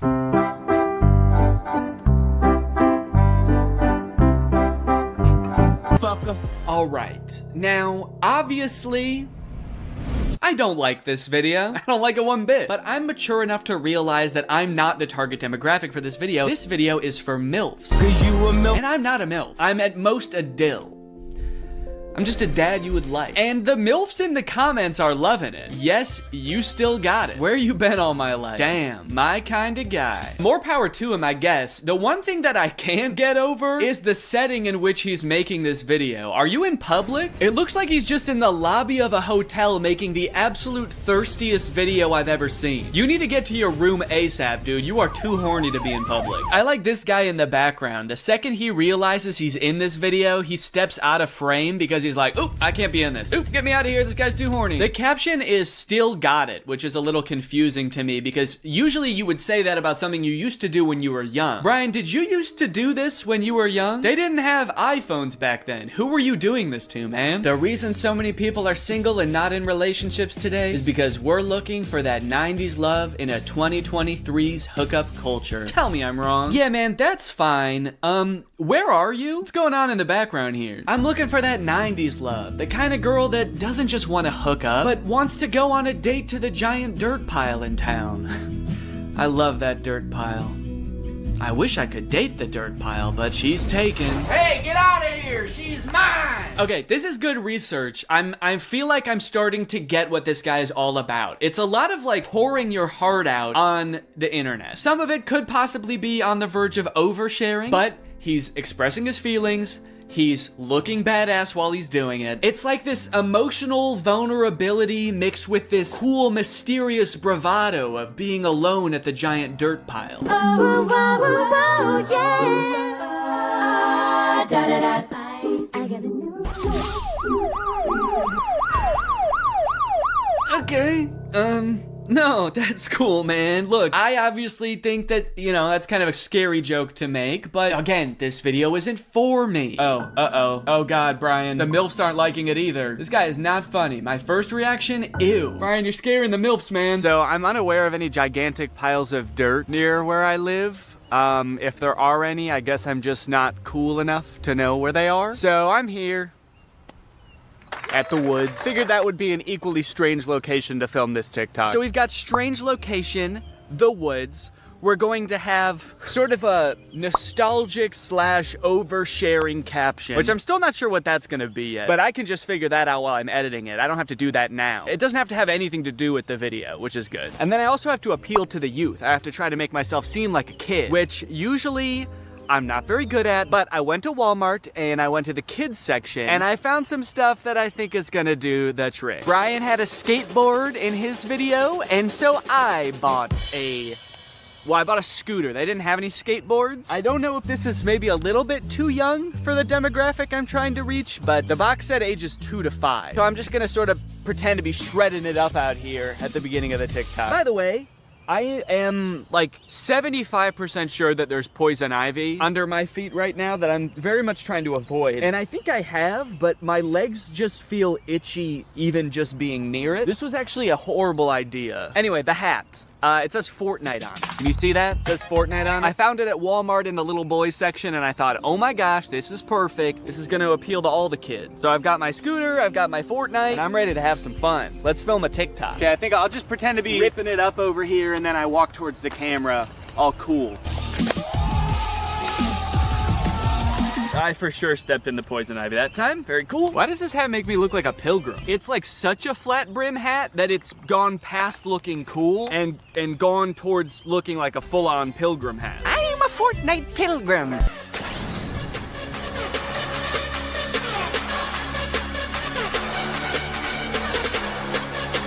This one's just kind of a fun one. It's just a picture Shaq posted with like 20 seconds of music and then 20 seconds of silence. I don't know.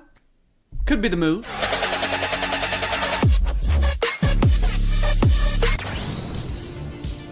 All right, this TikTok is by a dad by the name of My Life, Not Yours. So in case you were confused, this isn't you.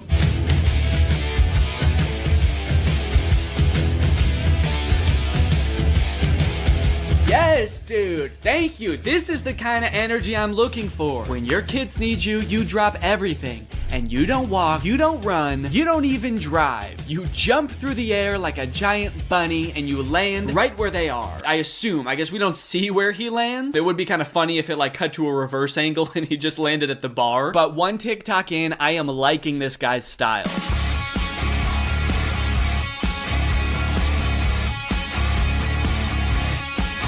So I guess the way I describe this dad is like action hero dad, mystical sorcerer dad. Either way, he's killing it, and I really like his vibe. He's always getting himself into insane situations like this one. Happy Easter, everyone.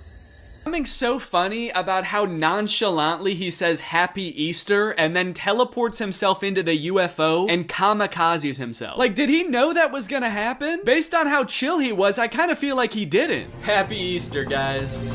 Oh, what the fuck is happening? What the fuck? Ah! You know, I started watching this guy because he mentioned his kids, and I was like, oh, cool, dad content. But in hindsight, he actually doesn't mention his kids very often. So I guess they don't need help that often, because that's the only reason he mentioned them in the first video. He's actually kind of got a lot of other shit going on. He's always defending the Earth from some kind of cosmic threat, it seems. And after all these TikToks where he's harnessing magical powers and defending the Earth, you'd think that his kids would have some pretty nice stuff to say about him, right? You'd think they'd be pretty grateful, huh? Wrong. As dads, you know, we give and we give, but are we ever truly appreciated? No. My 7-month-old baby did this same thing to me. I was floating around in the spirit realm forever. It took me days to get back into my body. To take a step back for a second here, can we all appreciate how epic his editing is? I mean, this is pretty good. Also, the first time I saw this, I was like, holy shit, how high did this dude jump for this video? This man may be old, but he's still got it. But after watching it a couple times, I think that he's reversed the video and he's jumping off of something high onto the ground. Either that or this whole thing's real. I can't discount that possibility. I like this guy's videos a lot because I feel like we actually are cut from the same cloth in a way. I have always been obsessed with visual effects. I had a YouTube channel for this kind of stuff when I was a teenager. I would do this type of stuff, practice visual effects. I would do tutorials for effects. Hey everybody, this is Danny Gonzalez, and today I'm going to be doing an After Effects tutorial. I would watch every behind the scenes of like blockbuster movies that I could get my hands on. So I admire this dad's passion. It kind of takes me back in my own life to a simpler time. So I guess what I'm trying to say is, I'm pretty excited for this one. My favorite of his TikToks was the UFO one, so that's the one that I want to replicate. I'm gonna have like a UFO or a giant spaceship in the background right here. I'm gonna walk up and I'm gonna teleport onto the spaceship and blow it up or something. One thing I really want to replicate is how casually he did it. Like he didn't even know that it was about to happen. I think I just want to kind of like casually stroll up to the camera, kind of maybe wink at the camera. Or no, winking would imply that I know something is gonna happen. Maybe I'm just having a stroll, having a great day, and then I teleport up to the UFO. Would it be funny if I teleport without my clothes? That would really make it seem like I did not know this was gonna happen. Or maybe I did, but at the very least I thought I'd be able to bring my clothes with me. Like you see me teleport and my hoodie is still here and it just drops to the ground. And then how should it start? Should it have something to do with like when my kids need me or something like that? The caption could say something badass like when our way of life is threatened, I'm the man for the job. And then I teleport buck naked up to the UFO and am immediately shamed by the aliens for my tiny butt. All right, let's try this.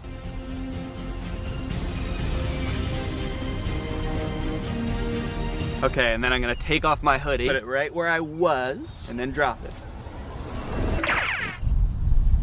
Okay. There was a person walking by while I was doing that. What do you think she thought? What sense could that possibly make to the average person? Maybe she knew what I was up to. She did look kind of older. Maybe she has a husband that does this kind of thing. All right, well, I'm happy with that. Also, I want to go home.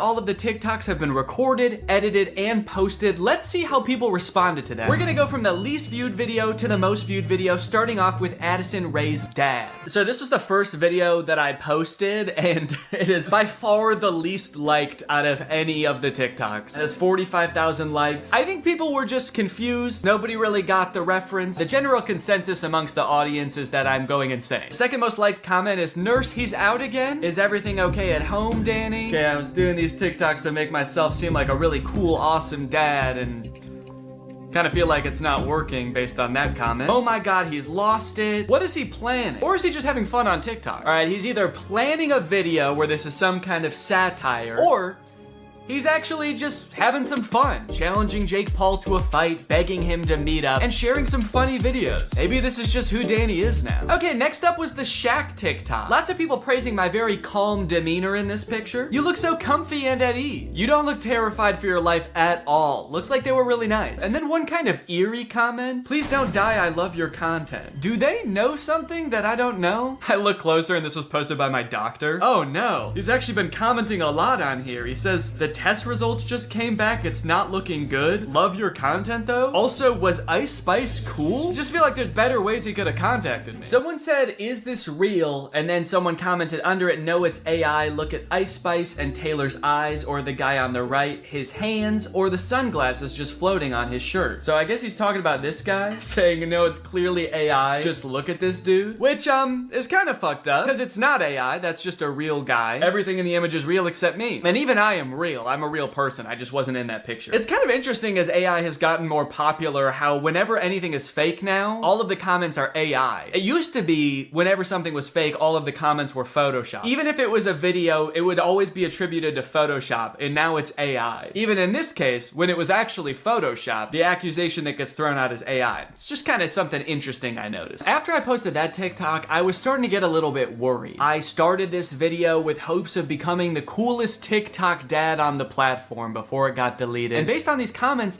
I was beginning to worry that being a good dad didn't have anything to do with TikToks or Ice Spice. But don't worry, the comments on this UFO video fixed all of that. "Thank you, Danny," we all say in unison. "A modern Shakespeare brought tears to my eyes. I saw this on the news, so heartbreaking. Thank you for saving our children, Danny." Wow, this gave me chills. The things we'll do to protect our children. I mean, I don't exactly know what you did in this video, but thank you for doing it. You definitely did something to protect our children, I think. I would unironically watch this as a movie. Yeah, this TikTok was good, but I just wish it took 2 hours. "Oh, Danny, where do I even begin? You are the light to my world. You are the sunshine, Danny, my only sunshine. You make me happy when skies are gray. You'll never know, dear, how much I love you. Can't talk, saving the world."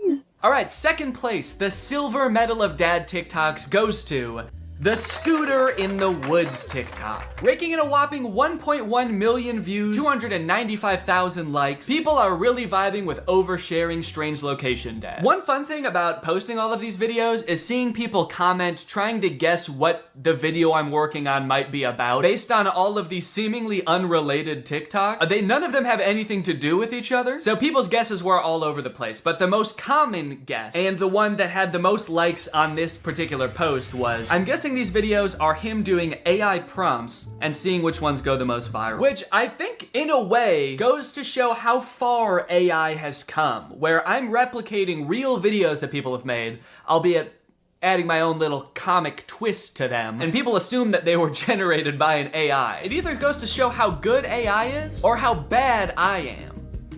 Either one. Someone said, "Too creeped out by Danny's facial expressions to even read the words." That's right, baby. That's my whole plan. I creep you out so much with my facial expressions that you don't even get a chance to notice I just admitted to burying someone in the woods. And finally, my most popular TikTok with 1.6 million views, POV Dad. With such praise as, "This has to be for a video," and "Danny, this is brain rot." You know, as a father, it's really important to me to have a positive impact on the minds of the next generation, so It means a lot to me that you would say that. Wonder what the new video is gonna be. What, a guy can't just fantasize about his imaginary daughter getting mugged and then his ragtag family coming to her rescue without people getting suspicious? I think that really says something about society today, and as soon as I figure out what it says, I'm gonna be pissed. Look, at the end of the day, we can laugh and giggle at all of these TikToks, but I think it's important what I learned from all of this, which is nothing. But you know what? I love being a dad. It is the best part of my life. I love it so much. And being a dad is an important job. And if you're a dad and you're working hard to give your kids a good life, there's nothing wrong with getting online every once in a while and posting a silly video or two. Sometimes you just gotta post on TikTok to take the edge off, baby. So here's to all the dads out there. I will toast my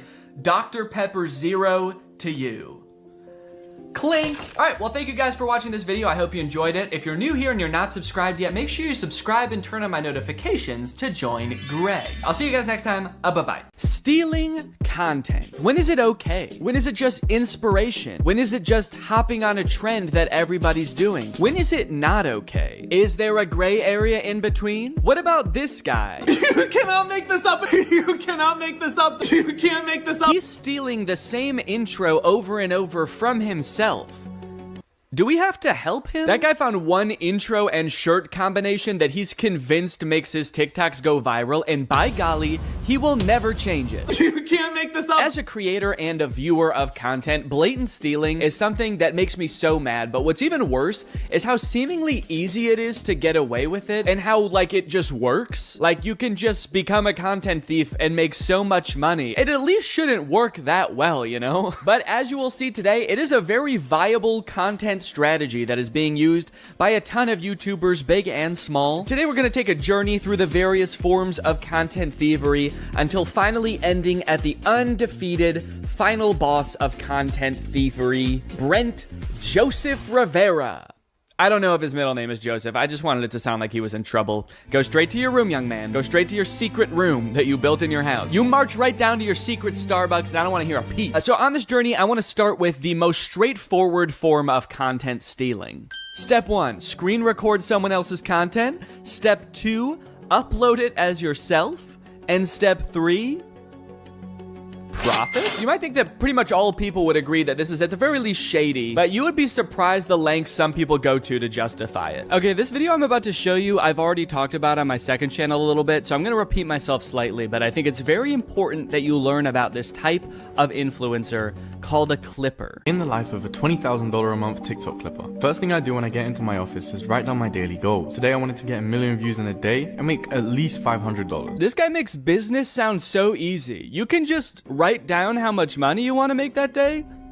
Do you make that much money? So I go and sit at my desk, pull my phone out, and get ready to start my shift. The first thing I do is go and search for popular YouTubers to screen record. I sit down at the desk of my fully furnished office with a maxed out PC in front of me, and I go on my phone. He proceeds to screen record a popular YouTuber's video and then combine that with some gameplay footage, which he also didn't make himself, and then he posts it on TikTok. One of my videos last month made me $1,200 from one video. But what about today? How much money did you make today? Was it $500?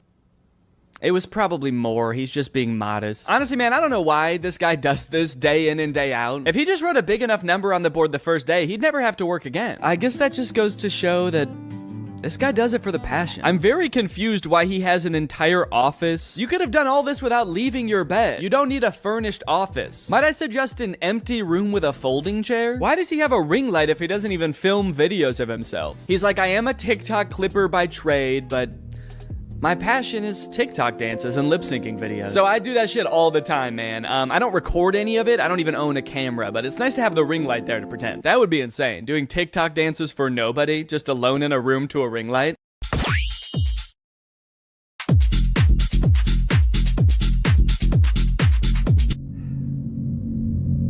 Anyway, gotta get back to clipping. Now, before we go and call this guy lazy or uncreative, I do think it's important to note this guy actually does make original content. He makes TikToks and he does use a little bit of AI, but at least he's not stealing from another creator. So maybe we should check that out before we judge. POV, you're a TikTok clipper making $20,000 a month using just his phone. First thing I did today was go and take a look at the view because I've decided to wake up in Malaysia just because I can. After going into the bathroom, completing my daily routine, I put my shoes down and I get ready to head out the door. I wanted to go check out some of Malaysia's Malaysia and kind of see what it has to offer, so I had a look around the hotel just to see what I could find. The views around here are insane, and they even had a pool on the roof, but the heights made me start feeling a little bit sick, so I decided to go back to my room and get ready to start my shift. Okay, this whole video is like a minute long, and this whole section is all before he shows the content that he's making. A lot of these kind of digital nomad types pick jobs where they don't have to do too much work and they earn passive income so that they can travel the world, experience life. It sounds pretty fun, but I feel like from this video, this guy like hasn't figured out how to do that yet. He's like, okay guys, here's my life as a content clipper. I get up, I go to the bathroom, then I put my shoes on the floor and I put my feet in the shoes. That's where the feet go. And now I really want to go check out the city, guys. So I go over to the window of my hotel room and I look at the city, and then I go upstairs and I look at the city from up there, but then I got too scared. So I went back downstairs and I looked at the city from my window again. Create a ChatGPT story. First prompt I put in is I tell it to generate me an Asian baby. After it does that, I ask it to make it eat rice. Wait. Then after 3 simple and easy clicks, I press generate video and the whole video is made for me with voice actors. Yours should look something like this. Show me an Asian baby. Make it eat rice. Mine should look like that? Should? So the clipper in these videos, Musa is his name, has made a bunch of posts arguing that everything he does is ethical because he participates in what is called ethical clipping. If any YouTubers would like to debate me on the topic of ethical clipping, DM me. I genuinely believe it is a win-win in every regard and completely ethical from all angles. In a perfect world, I understand why he's saying it's a win-win because he's making money and theoretically the creator that he's reposting is getting exposure. If he's taking the clips off YouTube and putting them on TikTok, then a new audience, the TikTok audience, is now being exposed to that creator. From personal experience, though, I don't really think that that's usually the case. I think usually if a clip of a creator goes viral on TikTok, the people that are liking and commenting on that video are the same audience as their YouTube audience. They're just seeing the content again. So while he thinks of himself as sort of advertising for that creator, it's more like he's selling counterfeit merch. The community notes on Twitter was quick to point out that this is intellectual property theft. And so this whole operation is not so much a career as it is a crime. From what I can tell, this doesn't really make a huge difference either way. I more so have a problem with how lazy a form of content creation this is. But I think the weirdest example of this has gotta be Jason Derulo. Yeah, like from the song. Jason Derulo. About a year ago, I learned from a Jax Films video that Jason Derulo is a rampant content thief. This is not a joke.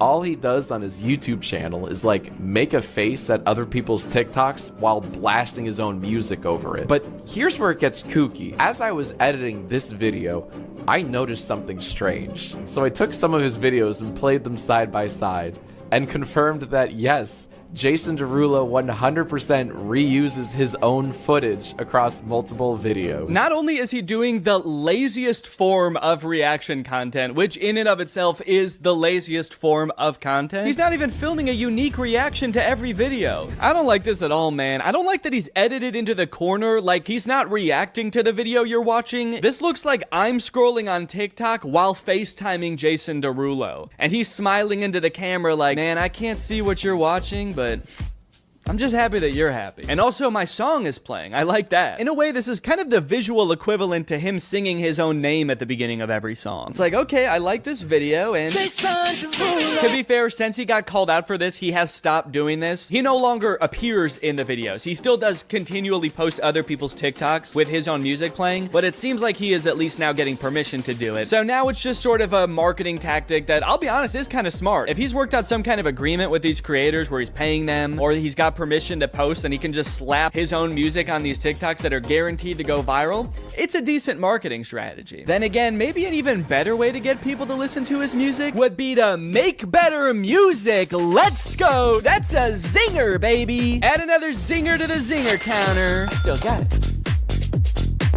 I still got it. Danny still got it. Okay, the end. Okay, so sure, that's bad, copying from other content creators, but what if we don't copy from another human being? What if we copy from a computer? Well, that sounds to me like it would make some pretty good content. We should make kids watch it. Take it away, Danny.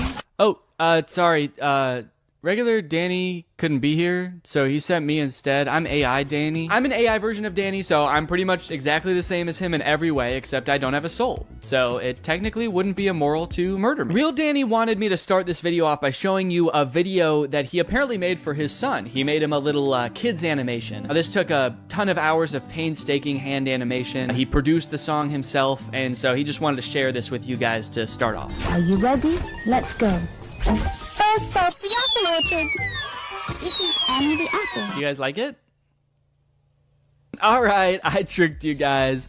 Regular Danny didn't really make that video. It was actually written and created totally by AI. Isn't that hard to believe? What you just watched was the end product of a tutorial that there's a bunch of on YouTube right now. Create faceless kids animation YouTube educational videos in minutes with Canva and AI. How I make faceless kids songs using AI in under 20 minutes. I love how all the titles emphasize faceless. For a kids animation song, that feels like it goes without saying. Like in this tutorial, she's making a song about animated dogs, little corgis up on the couch. Are there methods of doing this where I might accidentally show up in the video? 3 little dogs sitting on the couch.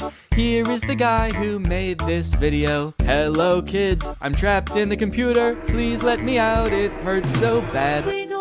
Wiggle, waggle, here I come. In this method, she uses AI for pretty much everything except the animating of the dogs. But literally everything, even from coming up with the original idea for the song, she does with AI. Give me 10 song ideas for kids songs. It gives us the idea. It says a song that teaches kids about colors using the metaphor of a rainbow. The metaphor of a rainbow? I don't think you have to use a metaphor for that one. I don't know if you know this, but rainbows actually have colors. Like a lot of them. So now the next thing you need to do is generate the song. So in order to do this, you need to grab your instruments and the choir, get your mic ready. Hold on, don't click up. I'm just kidding. You don't need to do that. We'll copy this spot, which is the idea of the song, and then you'd paste it in. And then the other thing you need to do is describe the vibe and the genre of the song. So in order to do this, you'll come back to ChatGPT. So this process is really awesome for me personally because as you guys know, I'm really passionate about creating kids songs, but I just don't want to have to learn how to come up with the ideas or write the songs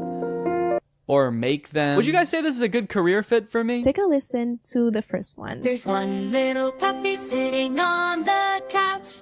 Wiggle, waggle, here I come. Okay, yeah, that sounds great. So she typed in something like a counting song about puppies sung by a ghost. Kids love that. Kids love ghost voices. Ooh, it has a little beat to it. Ooh, it's got a little beat to it.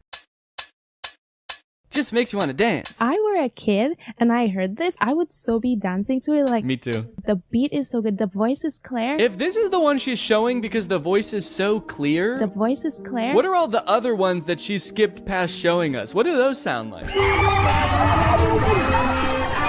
I could goof on these AI songs and how bad they are until the cows come home or until there's 5 dogs on the couch. But as I feel like we keep hearing time and time again, this technology is only getting better, and someday this AI might be able to generate a song that's totally indistinguishable from one made by a very stupid person. But even if you're like totally on the side that like AI art is just as much of art as human art and it doesn't totally destroy the point of art, we can still all agree it's not there yet, right? We can all agree that wasn't good music, right? Wiggle, waggle, wiggle, waggle. It sucks because, like, what if someday it is really good at it? What am I gonna say? Like, no, don't use this shortcut to make a song in 20 minutes for $0 that a human probably would have had to spend like a day on and maybe work with a music producer, which is expensive. But what I will say is that not only are you probably doing a disservice to the poor kids who are left alone long enough to fall down this weird rabbit hole of content that you make, you're also doing yourself a disservice. If you're an entrepreneur and you're looking for ways to make money for little effort and you pick this, which is basically just clicking buttons on a computer, essentially just helping a computer do its job, someday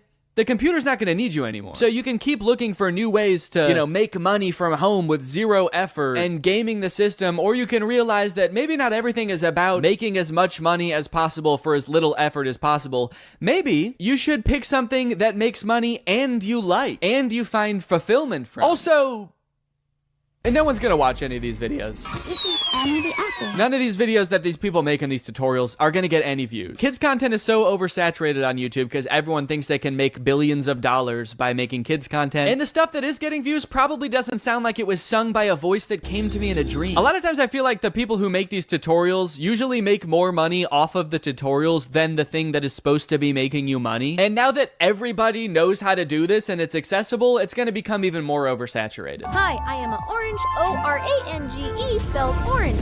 Hi, can you guess what fruit I am? Apple! Apple! How can we copyright the song we created? You didn't create... What? You'll notice in this video a lot of the lazy content that I'm talking about, in fact, pretty much all of it, is geared primarily towards kids. That's a bit of a disturbing trend I've noticed. Why is it that the laziest people try to make content for kids? Is it because they know kids are a little bit dumb and will watch anything and are easily tricked? Yeah, it probably is. I'm not gonna give you time to think about it. It is. It's just slop. It's so lazy. And I hope the people who are doing this realize that soon. Realize that people don't want to watch these videos, because I can't imagine any of it is doing well. And I also hope that you realize that today's sponsor, Rocket Money, has helped save its customers up to $740 a year when they use all the features. With over $500 million in canceled subscription. Have you ever forgot that you were paying a subscription fee for a service that you don't use anymore? That's happened to me more times than I care to admit. I'm always signing up for subscription services for like new editing software or different tools and plugins.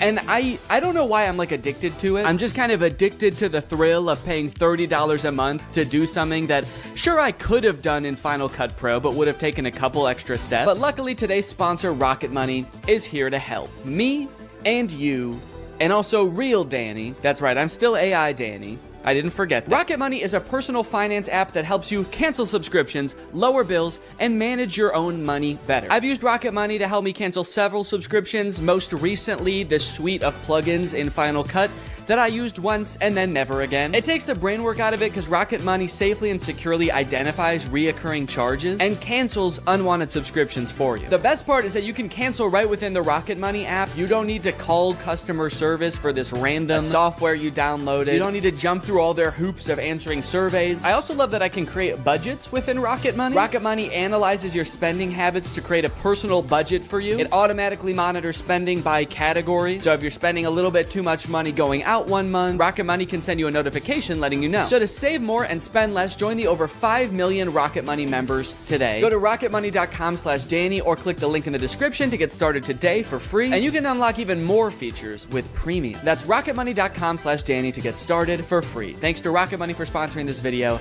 and thank you to you guys for checking out Rocket Money. One underrated part of becoming a content creator is developing your own unique style. The vast majority of creators, when they start out, are just kind of a worse amalgamation of all of their inspirations. For me, it was probably The Lonely Island and Jake and Amir with some Bo Burnham mixed in there. But over time, you start to make certain creative choices that distinguish you. Types of music that you choose for your video, the way you tell jokes, the name of your fan base, maybe even your thumbnails have a distinct look to them. I love it when creators take another step in developing their own personal style. A lot of people call it a brand. I think that sounds very corporate. To me, it feels a lot more personal than that. You're choosing what the best way to express yourself is. But unfortunately, this gives way to a completely different kind of copying on YouTube. Not copying content, but personality. What's up, goobers? The YouTuber stealing other YouTubers' personality situation is crazy. It's crazier than a gopher going up my butthole and coming out of my mouth. To start off this discussion and kind of illustrate what I'm talking about, I'm gonna give kind of a niche example, but this is a song called Deep Space Samurai. I first started hearing this song in the intro to Ryan Trahan's YouTube videos. My birthday is this weekend. I'm going to 3 iconic theme parks this week to go stay in the most strange Airbnbs. He first started using it in his shorts, and then he started using it in his full-length videos. And over time, to me, it sort of started to become like a theme song for Ryan. He uses it in a bunch of intros, and so when this song was playing, you knew it was a Ryan Trahan video. But within a couple months, because Ryan's videos are so popular, other creators have started taking that song and being like, And it's my theme song too. Today I'm building a secret zoo in my house. Today I'm building 50 secret rooms you'd never find. Today I'm building 3 amusement parks in my house. This dude, Ben Azalart, has taken the song that Ryan uses in his intros and has probably in recent months used it more than Ryan has. This might be a really niche example, and this might be something that only I notice, but to so deliberately take a song that is part of someone's like identity online and just be like, that's mine now. In fact,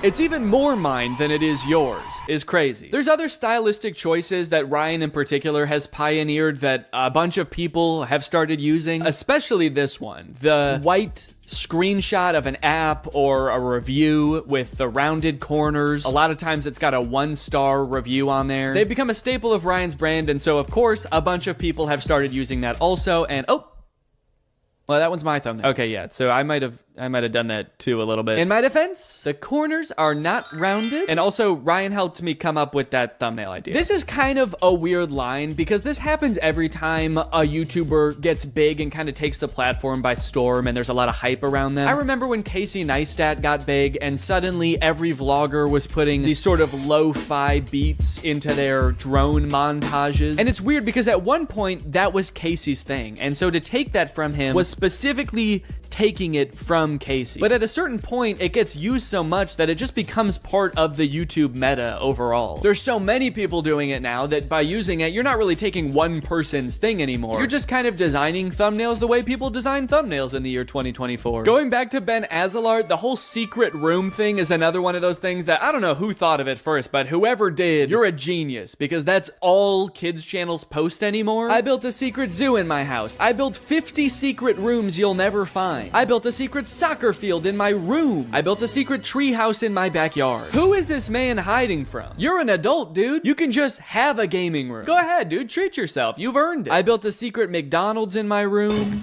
Yo! Wow. Looks just like a real McDonald's. This type of picking up one thing or element about a YouTube video that made it popular and just beating it to death and a ton of channels copying it just makes YouTube so boring. Like putting I survived at the beginning of every title, even ones that make 0 sense. I survived $1 versus $100,000 hotel room. I survived America's largest hotel room. I survived the world's only 7-star hotel. That moment when the hotel room is so large that you die. It's so big that you're dead now. When the hotel has 7 stars, the first 5 stars are to indicate how good it is. The last 2 are throwing stars. Run! This is the Mr. Beast font. It was popularized by Mr. Beast. I don't know if he was the first person to start using it, but it definitely got popular because of him. And now just like every kid's channel is like, we are Mr. Beast too. You guys, I get it. Mr. Beast gets a lot of views. He's probably very rich. But what exactly are you trying to accomplish by taking the man's font? Some of you guys have been doing YouTube for so long, there's no way you guys think the font is what made him popular. You guys don't think the font is what made him popular, right? The Stokes twins are the king of copying other people's content. Here they use the Mr. Beast font in this Eating 100 Years of McDonald's video, where they eat McDonald's food from 1950 and 2050. All right, I'll admit it, that was not the 100-year range I was expecting. You guys know what year it is, right? The Stokes twins have gained 90 million followers by basically copying everybody's ideas and trying to be Mr. Beast clones. Mr. Beast's channel banner says subscribe for a cookie, and the Stokes twins channel banner says subscribe equals cookie. Stokes twins, do you think that that is why Mr. Beast has as many subscribers as he does? Because he promised cookies? I think a lot of this comes down to blatant and shameless stealing. Some of it might come down to what Little Joel calls in a video algorithm folklore. What interests me is this one particular moment where Ludwig says this about uploading YouTube videos. One quick key, by the way, if you guys are ever uploading videos, they'll use whatever the video's file name is for the algorithm. I have heard this claim a million times. I heard it when I was just getting my YouTube channel started. And what's odd about it is that there's never been any evidence at all that this is the case. Because so many YouTubers see the algorithm as this like weird entity that works in mysterious ways, it does seem like it could be possible for creators to believe that the font you pick in the thumbnail really matters because the algorithm uses it to sort your videos. Or maybe putting I survived at the beginning of a title of a video of you having having like the best day of your life helps trick the algorithm into thinking that you are Mr. Beast. And for people whose entire livelihoods is YouTube, and maybe they have a ton of employees, and so every video has to be a banger, otherwise you have to let people go, maybe you're more likely to cling on to some old wives' tales of YouTube. Or maybe it's just blatant stealing. Maybe they just want to confuse viewers into thinking that they are the person they're stealing from, a la ratatouille. This type of thing always happens on YouTube and probably will always happen. And my biggest gripe with it is it just makes YouTube so boring, you know? Boring, unlike this next guy I want to talk about. Ladies and gentlemen, give it up for the king of stealing content on YouTube, Brent Joseph Rivera! Go straight to your room, young man!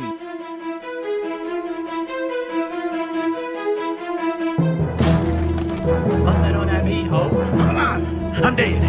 I'm watching TV. What's up, guys? I'm recording this part of the video from the secret gaming room I built in the White House. It's very possible you've seen videos about Brent Rivera stealing content before. He's been doing it for years, and I think he's the final boss of content theft for two reasons. Number one, the way he steals the vast majority of the time is just pure plagiarism. It's not like he's re-uploading other people's content. He's using other people's ideas, but pretending like they were his ideas. And two, longevity. Brent has been making content since Vine. I really feel like he should know how to come up with his own ideas by now. Like I said, we all start out taking inspiration from other people, but like, I think you've been doing it long enough where you don't have any more excuses, Brent. You gotta kind of learn how to make videos on your own. And it actually is strange because he copies from other creators a lot, but sometimes he does come up with his own videos and makes original thumbnails, and they do decently well. So why does Brent still resort to stealing so often? Does he just do it for fun at this point? Like for old time's sake? In a way, he's kind of like the Hamburglar of YouTube. He's like, I just am a thief. I don't know what you want me to do. It's part of my identity. I could choose not to dress like a burglar and wear a little burglar mask, but I prefer people know. Oh, you want me to change? You want me to stop being a burglar? It's my fucking name. Why didn't you tell Ronald McDonald to stop being a clown? Or Grimace to stop having a big juicy purple ass? That's right, you wouldn't. Brent practices a strategy on YouTube that unfortunately is pretty popular right now, where creators will scour other YouTubers' pages for their most popular videos and then just remake them. Same title, same thumbnail, nothing changed. This method, unfortunately, does work really well. One time Brent copied my friend Eddie's thumbnail down to almost every detail, except he just changed what kind of restaurant he was going to. This is a weird example because it's literally the same thumbnail, but he did change it technically. While Eddie's video asks, what toll will it take on me to eat at the same kids' restaurant in different locations over and over for weeks, Brent's video asks, how sick would it be if I ate a bunch of really good food? I'm going to every single Gordon Ramsay restaurant in America. The answer will shock you. First impressions, this restaurant is sick. Wait, that didn't shock me. That's exactly what I thought was gonna happen. It's sick. Hi, Brent. Hi, Drew. It's Gordon. Oh, there's no way that's you. Of course it's me. That's why I'm FaceTiming you live. Listen. Why did he say it like that? Now I feel like he's not FaceTiming them live. Now, to be fair to Brent, he actually did credit Eddie in the description for using a similar thumbnail to him, but then he deleted that credit and changed the thumbnail to be copying this YouTuber instead. Brent, what's going on, man? Are you okay? He's like on a mission to copy as many YouTubers as possible. He can't even copy one YouTuber per video anymore. Now, while his thumbnail stealing is pretty bad, to give him credit, the actual videos themselves are usually pretty different. They're mostly just scripted sketches like this video, I expose the world's most evil teacher. This thumbnail is copied from a Rebecca Zamolo video, and in her video, Rebecca is testing one-star teachers to make sure they never teach preschool to her daughter. Today we're exposing the worst rated teachers. Zadie's gonna be going to preschool soon, and we cannot let her get taught by any of these horrible teachers. Still don't really know how that works exactly, but Brent's video is about a principal of a middle school who tells Brent that if he can spend the entire day with the world's strictest teacher, then he can become principal for a day. Last week, the principal of the world's strictest school proposed a bet that if I spent a full day with the world's strictest teacher, he would let me be principal for an entire day at Iron Will Academy. I don't know why the principal is making this offer to Brent, a man in his 20s with none of the relevant training. Perhaps more concerning though, I don't know why Brent is so eager and determined to become principal of a random middle school. I don't know about you guys, but I'm scared to find out. Good morning, gentlemen. This is the last person I want to see on my weekend. The last person you want to see on your weekend is the principal of a middle school you don't go to? Guys, you're all adults. He has no power over you in this circumstance. Just tell him to fuck off. do it. Tell the principal to fuck off. In this kid's video, tell him to fuck off. So they end up spending the day with this strict teacher, and sure, she's like mean to them, but honestly, I would be too. I wouldn't want these 3 strange boys becoming principal either. Ow! What? Oh my god! Why are you slapping me in the face with a hot dog? Because it's funny! What?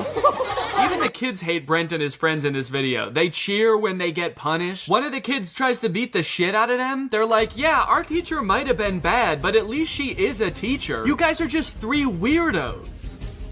I think we have to kill you. What are you doing with Miss Harshman's water bottle? Oh, I filled it up with toilet water. Bro, wait, that's actually a really funny idea. This water tastes like... I don't know what their goal was with that. They're supposed to get through the entire day without getting in trouble. And they're like, well, maybe if we try to poison the teacher, she'll be so dead that she can't snitch on us. It's the perfect crime. So strange plot and bad morals aside, it is just a scripted kids video. They're decently well produced for a YouTube video. I mean, Brent hired actors, rented a location for this. Outside of the content theft, Brent truly is working hard to make the world a different place. On TikTok, on the other hand, he actually does just steal videos completely, word for word, shot for shot, no credit given the vast majority of the time. But actually, the most confusing example I've seen of Brent stealing content, and the one that has stuck with me the most for whatever reason, is his music. Brent occasionally posts comedic music videos, and I guess I have the assumption that when a YouTuber starts releasing music, it's kind of like a passion project for them. You know, maybe your regular videos have become too much of a full-time job when they used to be a hobby, so you start exploring new creative outlets where you can let your real creative spirit shine. Not Brent.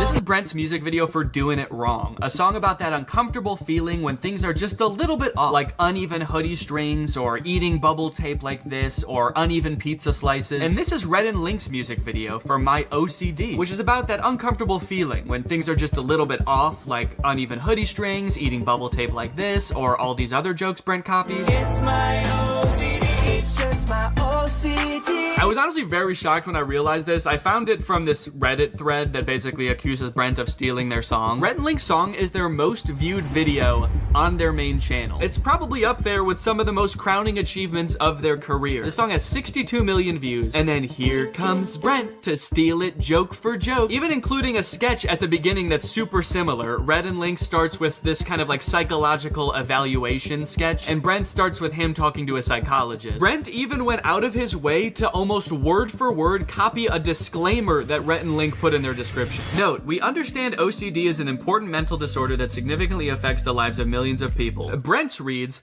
important note. I understand that OCD is a serious mental disorder that significantly affects the lives of millions of people across the globe. Now, I should point out that the thumbnail and title copying Brent Rivera does is in no way limited to Brent Rivera. This happens a lot on YouTube. It's actually a pretty big problem, I would say. It seems like almost every big kids channel does it, but even creators you wouldn't think do kind of just take other popular ideas all the time. Even creators that would like you to think they don't. I don't know if you guys know who Arak is, but here he is in a video calling out Brent for stealing his thumbnails. Brent Rivera, you are most likely to copy my thumbnails. And then here he is stealing a thumbnail. Here's Mr. Beast copying a thumbnail almost exactly. Brent particularly has done this so much and been called out for it so many times that I'm actually kind of amazed he hasn't let the criticism get to him or stop him. Brent probably has enough money to never have to work again. He probably has a ton of people